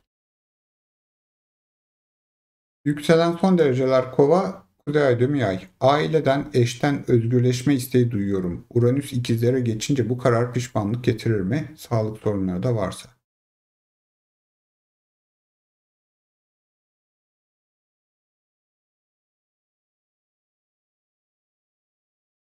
Şimdi yükselen kovalar her şekilde zaten birazcık ayrışırlar, bireyseldirler. O yüzden hani bu özgürleşme arzusu duymanız, bireyselleşme arzusu duymanız gayet normal. Ama tabii ki hani tüm bağları koparmanız gerekmiyordur. Yani hani tüm bağları koparmaya ve hani çekip gitmeye çok gerek yoktur normalde. Hani orada sağlam bir düzen, aile yapısı vardır. İhtiyaç duyduğunuzda geri gelebiliyorsunuzdur. Yine bireyselleşip kendi yolunuza gidebiliyorsunuzdur gibi bir hikaye vardır. Ama siz Kuzey Ay düğüm yay olunca hani tamamen koparın. Çünkü hani yay ve kovayı bir arada taşımak tamamen özgür ruh olmak demektir. O yüzden özgür bir ruh olmanız gerekiyor. Kimseye, hiçbir şeye bağlı olmamanız gerekiyor. Tüm bağları, her şeyi koparıp özgürce, bağımsız bir şekilde kendi yolunuza gitmeyi deneyimlemeniz gerekiyor ve bundan da pişmanlık duymazsınız. Evet Değercim, yükselen balıklara geçmeden önce hemen haritanı güncelleyelim. Bazen diyorlar, yorumlar geliyor. Başar Bey, siz niye böyle soruları okuyorsunuz ya da yayarak konuşuyorsunuz ya da niye duraklayarak okuyorsunuz? Hani bir noktada evet, zihin bir yere kadar meşgul oluyor ama lütfen noktalama işareti kullanın arkadaşlar. Güzel bir Türkçemiz var ama o noktalama işaretleri, tamam, herkes telefondan yazmaktan onları atlıyor ama hani yayın haftada bir kere o mesajı siz yayından önce de yazabilirsiniz yani. Koyun kenara, yayında gönderin yani. Ne kadar ben de güzel güzel TRT spikeri gibi okuyayım doğru vurgularla ama vurgu yok, noktalama yok. Şimdi Gökhan Tabak sormuş. Birinci evde hem güneş hem yükselen görmek mümkün mü? Gayet mümkün. Ev dizilimlerim güneşe göre neden böyle olabilir? Hayır. Ev dizilimleriniz yükselen burcunuza göre güneş de orada. Yani o 12 evden herhangi bir tanesinde olacaktı. Güneş de orada. Yani S. Yalçın da demiş. Bir sorum olacaktı. Kuzey ay düğümü ve yükselen aynı burç ise anlamı nedir? Benimkisi yengeç. Bu çok iyi bir şeydir. Çünkü kuzey ay düğümünüzü gerçekleştirmenizi bu kolaylaştıran bir durumdur. Aksine hani bir önceki burçta, yani yükselene göre 12. evde kalırsa kuzey ay düğümünüz, bu daha zor bir duruma, daha zor bir senaryoya dönüşür. Ama genel olaraktan yükselen burcunuzda kuzey ay düğümünüzün olması iyi bir şeydir. Çünkü bir tanesi hayatta öğrenmeye geldiğinizdir. Yani kuzey ay düğümünüz ve de yükselen burcunuzda dışarıdan nasıl göründüğünüz, hayata bakışınız oluyor. İkisi örtüşüyor. Bunu paylaşmadan geçemeyeceğim Derya'cığım. Biliyorum bitirdin. Gülden Avcı demiş ki Plüton tam ayın üzerinde 2-3 aydır ve tam olarak bu anlattığınız durumdayım. Kimseyi dövmeden günü bitirince şükrediyorum demiş. Ve Evet, Plüto tabii gezegen üzerinde olunca çok daha yoğun yaşıyorsunuz. ve de kendisi eklemiş. Bugün merakım Nirvana'dan. Son soru. Bugün merakım Nirvana'da. Evet. Son soru söz. Siz birbirinizin Satürn kişileri misiniz? Aha. Sonunda yakaladı. Evet. Bir takipçimiz sonunda yakaladı. Çok ilginç. Hayatımızın belirli dönemlerinde birbirimize destek olduğumuz yıllar oldu ama o zaman daha bu Satürn kişisi kavramının adı konmamıştı. Hani biz de bu yaşamakta olduğumuz şeyin, yani birbirimizin Satürn kişisi olduğumuzu bilmiyorduk ama Ben biliyordum da adı Satürn kişisi değil. Onu takipçilerimiz olarak sizler koydunuz ya, daha güzel bir tanım oldu. ben sonradan aydım. Aha Derya, biz birbirimize Satürn kişisi. Biz teknik olarak karşıda Satürn var, çok önemli biri var, işte emek vermen gerekiyor. İş Satürn kişisi diyelim oldu pratik bir şekilde. Yükselen teraziler bulmuştu. Daha doğrusu hepsi birden böyle sormaya başlamıştı. Ondan sonra Satürn kişisi diye kaldı yani o tanım yayınlarımızda. Yani partnerler birbirlerine zaman verip saygı durup birlikte bir şeyler inşa edince güzel yaratımlar ortaya çıkabiliyor. Evet Derya'cığım, sendeyiz. Yükselen balıklar. Evet, yükselen balıklara baktığımızda öncelikle 4. evde, yani aile alanında bir yeni ay gerçekleşecek ve bu yeni ay maalesef tartışma içerdiği için aile içinde derin tartışma ve kavgalar yaşanabilir görünüyor. Hatta bu tartışmalar kontrolden çıkıp derin yüzleşmelere doğru dönüşebilir. Herkes eteğindeki taşları dökebilir, gizli şeyler ortaya çıkabilir, sırlar ortaya dökülebilir gibi durumlar var. Ve hani tüm bu konuşmalar sonucunda aslında herkesin gerçek niyetini ve amacını öğreneceksiniz. Yani aslında ailede herkes ne düşünüyor, ne istiyor, hani ne planlıyor, her şeyle net bir şekilde yüzleşebilirsiniz görünüyor. Ve hani fark edeceğiniz önemli bir gerçek, aslında herkesin sadece kendini düşündüğü olabilir ve sizin de hızlıca kendinize yönelik planlar yapmanız gerektiğini fark edebilirsiniz. Belki de aile içinde özellikle taşınma, ülke veya şehir değiştirme, bir mal alma ya da satma gibi bir gündem de var olabilir ya da böyle bir gündem oluşabilir. Ve bunun gerçekleşmesi istendiği için, ailenin de genelinde istendiği için birileri bunun üzerine bir tartışma ya da bunu hızlandırmak üzerine bir kriz ortaya çıkarabilir görünüyor.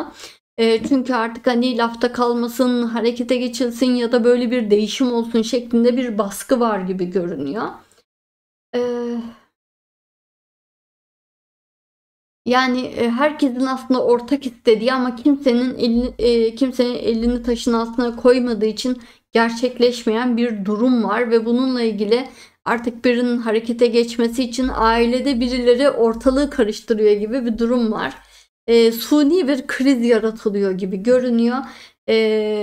Ve bu kriz sonucunda da siz ya da aileden biri bir şeyler yapmak üzerine sorumluluk alıp harekete geçeceksiniz ve adımlar atacaksınız görünüyor. Ama adım atması gereken siz olacaksanız mutlaka bu konuda kendi çıkarınızı düşünerek adım atın. Aksi halde ya boşa emek, maddi manevi kaynaklar boşa harcanır ya da atılan adımlar iyi sonuç vermez ve mutsuz olunur, pişman olunur gibi riskler var. İlk sorumuzu aktarıyorum. Hı hı.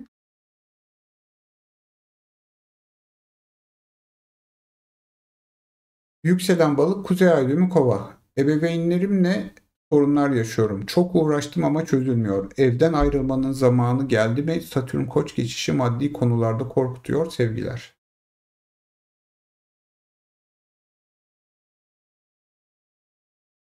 Şimdi öncelikle tabii ki hani bir yükselen balık olarak böyle bir yeni ay tabii ki evden ayrılma zamanı geldi gibi bir fikir verir.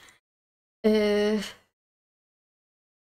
Sorunların çözülmesi zor. Yani onlar kendi doğru bildiğini iddia ediyor ve sizi bir şeye ikna etmeye çalışıyor. Siz bambaşka düşünceler içindesiniz gibi bir durum var. O yüzden orta nokta bulunması çok zor ve evden ayrılma ile ilgili bir fikriniz varsa bunu kesinlikle doğru olarak gösteriyor gökyüzü. Satürn ve Neptün Koç hani ikinci evde daha çok kazanmak üzerine haftaya da anlatacağım bir vurgu yaratacak.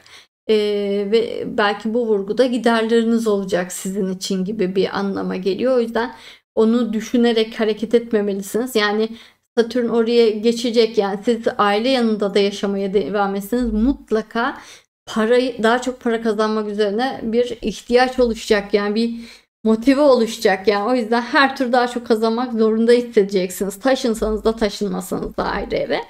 Kuzey Ay düğüm Kova olduğunuzdaysa hani zaten sizin biraz yalnızlığa ve bireyselliğe ihtiyacınız var.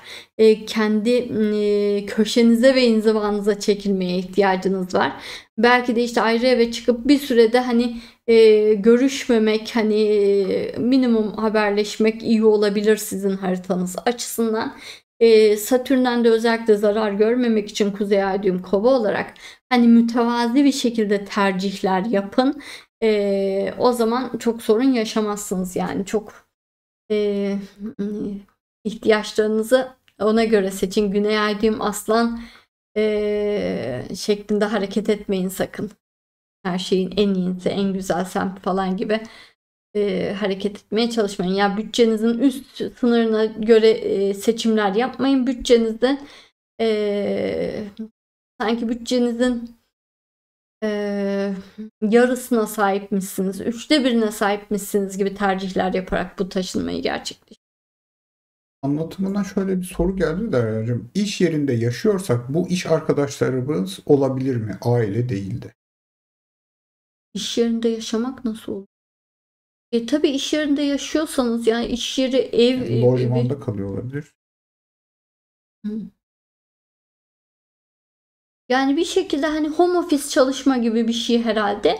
Öyle oluyorsa tabii ki iş arkadaşlarınız da olabilir. Çünkü onlar artık hani o kadar çok gelip gidiyorlardır ki hani bir şekilde o anlama da gelebilir ya da işte kalmanız gereken bir durum varsa tabii ki sürekli bir arada olduğunuz insanlarla yaşadığınız bir sorun gibi düşünebiliriz.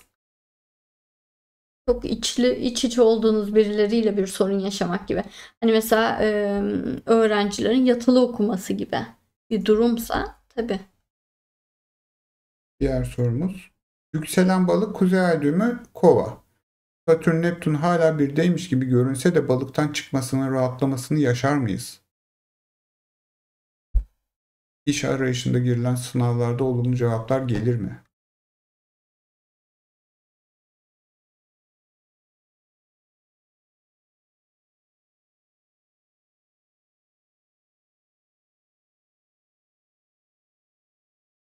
Şimdi kuzey ay düğüm balıklar öncelikle kuzey ay düğüm diyorum.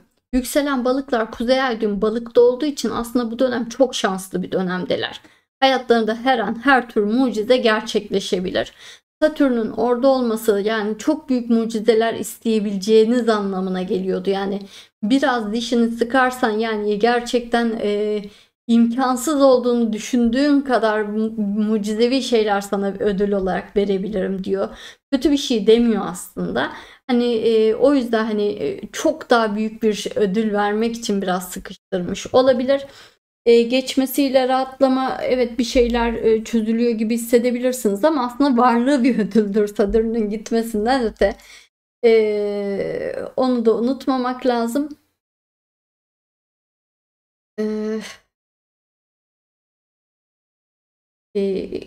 Sınavlarla ilgili aslında hani harita şu an bir sıkıntı içermiyor. O yüzden sınavlar konusunda bir sorun yaşayacağınızı düşünmüyorum.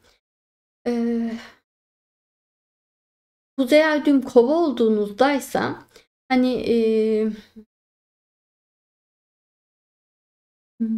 tam olarak hani soruyu toparlayamadım kafamda da balıktan çıkmasının rahatlaması girilen sınavlarda olumlu cevaplar. Satürn kova olduğunuzda sınavlara girerken şeye dikkat etmeniz gerekiyor. Gerçekten girdiğiniz konuya, girdiğiniz sınavda her şeye hakim olmanız, kendinizi gerçekten çok geliştirmiş olmanız anlamı gerekiyor. Ancak o zaman daha pozitif cevaplar, yani pozitif sonuçlar ya da başarılı sonuçlar alabiliyorsunuz. Çok enteresan Derya'cığım. Demiş. Yükselen balık kuzey ay düğümü boğa. Çok doğru yorum Derya Hanım. Aile evi babamın sağlığı konuları birkaç haftadır şok etti hepimizi ve evden çalışıyorum. Tamamen düzenim bozuldu. Bu süreç düzelir mi? Hızlıca soruya devam edersek.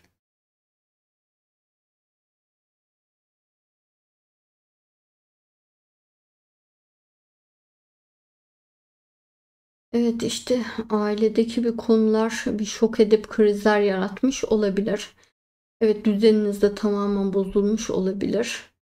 Şimdi Kuzey Ay düğüm boğa olarak şey çok önemli. Yani sakin olmanız lazım. Krizler çıksa da onlar hızlıca dengelenir. Siz bu krizlere göre ani kararlar almamalı, ani adımlar atmamalısınız. Kuzey Ay düğüm boğa her şeyin böyle çok tepki vermediğinizde, çok büyütülmediğinde her şeyin adım adım yoluna gireceğini söyler. Hatta şey gibidir yani Kuzey Ay düğüm boğaya giden biri hasta olduğunda hemen böyle ameliyat falan olmamalıdır ya. Bir dur bakalım hani mecbursak, mecbur kalmadıkça hani müdahale etmemek daha iyidir. O kendiliğinden iyileşecek olabilir, böyle daha iyi olabilir falan gibi. Yani hiçbir şeyde acele etmemek gerekir. O zaman süreç düzelecektir. Hızlıca aksiyon alıp bir sorunları çözüp üzerine gitmeye çalışıp müdahale ettikçe krizler büyür. O yüzden sakin hareket etmelisiniz. Panik yapmamalısınız. Üzücü bir sorumuz var Derya'cığım. Hı hı. Merve S sormuş. Yükselen balık kuzey ay düğümü kova 12. evde. İş hayatından dolayı zor bir dönemdeyim. Bir süre önce bebeğimi kaybettim. Başın sağ. Satürn mü bunun sebebi? 5. ev yengeç ve Kiron var. Çok yorucu bir süreç. Bunun sonu gelecek mi?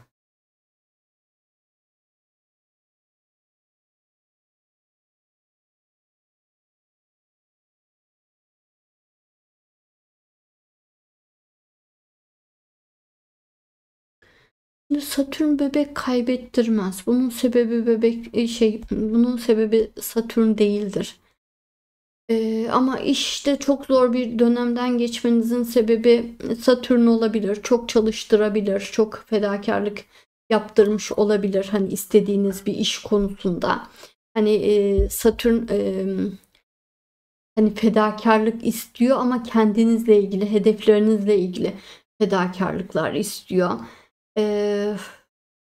Öncelikle böyle bir şey var. Belki bundan dolayı işte istediğiniz bir iş ve kariyerdeyseniz ondan dolayı sizi çok zorlamış, çok yormuş gibi hissediyor olabilirsiniz. Ya da belki hani tamamen gökyüzü size hani işe güce değil de hani evliliğe, çocuğa odaklan demiş de olabilir. Onu görmeniz gerekmiş olabilir. 5. evinizde zaten bir Kiron varmış. Belki onun bir açısı mı var? Ondan dolayı mı natal haritada bu? Zaten hani natal haritada zaten gözükmeden böyle şeyler pek yaşanmaz aslında.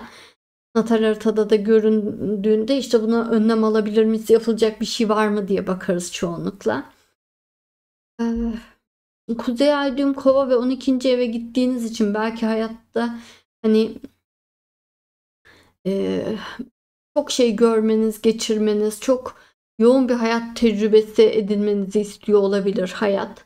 O yüzden bu kadar yoğun da yaşıyor olabilirsiniz.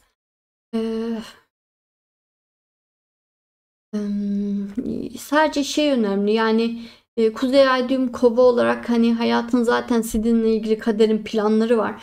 Siz kendiniz çok zorlamayıp yani olabildiğince gözlemci olmaya çalışmak, anlamaya çalışmak ve bilgeleşme yönünde hareket ederseniz hayat daha kolay olabilir yani. Evet Derya'cığım. Son sorumuza geçiyoruz.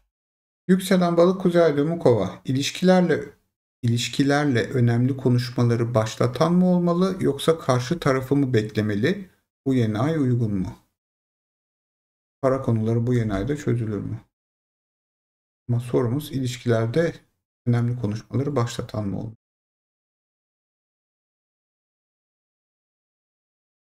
Şimdi yükselen balıkta ilişkilerde hani duygusal davranması yönünde bir fikir vardır. Çünkü 5. evinde yengeç vardır. Yani karşı tarafa sevgi göster, karşı tarafa destek ol falan gibi. Yani hoşlandığınız biri olduğunda aslında yengeç öncü bir burç olduğu için duygularınızı gösteren olmanızda fayda vardır her zaman. Ama illa ilişkiyi başlatacak kadar da müdahale etmek zorunda değilsinizdir haritanızda özel bir şey olmadığı sürece. Daha çok işte destek olma anlamında hani sevdiğiniz ya da hoşlandığınız kişinin yanında olduğunuzu hissetme, onu psikolojik olarak destekleme anlamında bir sevgi göstermenizde, ilgi belli etmenizde fayda vardır. O zaman zaten olacaksa olacaktır. Kuzey ay düğüm kova olduğunuzda da işte mutlaka bu ilişkilerde bir dostluk temasında olmasına dikkat edin. Uzun paylaşımların size iyi geldiği ve zaten hayatı her anlamıyla konuşabileceğiniz, tartışabileceğiniz ve paylaşabileceğiniz biriyle ilişkinin olması iyi olduğunu unutmayın ve böyle biri var mı diye bakmanızda fayda vardır. Aşkı değil aslında zihinsel uyumu, insan olarak uyumu ve birbirini anlamaya değer vermenizde fayda vardır. Para konularıyla ilgili bu yeni ay direkt bir fikir vermese de kendi istekleri doğrultusunda adımlar atan yükselen balıklar için para yeni bir gelir oluşturma anlamında da bir fırsat oluşturabilir bu yeni ay. Evet Derya'cığım. Özlem Karagöz sormuş. Çok teşekkürler yorumlar için. Satürn ikisi konusunda açıkladığınız video var mı? Evet videomuz var. 2025 yükselen Başak ve yükselen Akrep için yıllık yorumlar. Hatta birinde 44. dakikada birinde 46. dakikada galiba video açıklamasında ve sabitlenmiş yorumda bağlantıları var. Satürn kişisiyle ilgili bilgilere oradan ulaşabilirsiniz. Hangi yükselen için geçerlidir? Satürn kişisi kimdir? Kendimiz olabilir miyiz tarzında. Yükselen Akrep ve yükselen Başak için dinlemelisiniz. Derhacığım böylece yayınımızın sonuna geldik. Ve de bugün pazartesi. Şu an pazartesiye geçiş yapmış oluyoruz. Bugün çok güzel bir gün. 19 Mayıs'ı kutluyoruz. Hepimizin bayramı kutlu olsun. Gençlik ve Spor Bayramımız. Artık genç olmasak da hepimizin Evet, bayramı. aynı zamanda Atatürk'ü anma bayramımız. Kendisini özlemle anıyoruz. Evet Derya'cığım. Herkese iyi haftalar. İyi haftalar.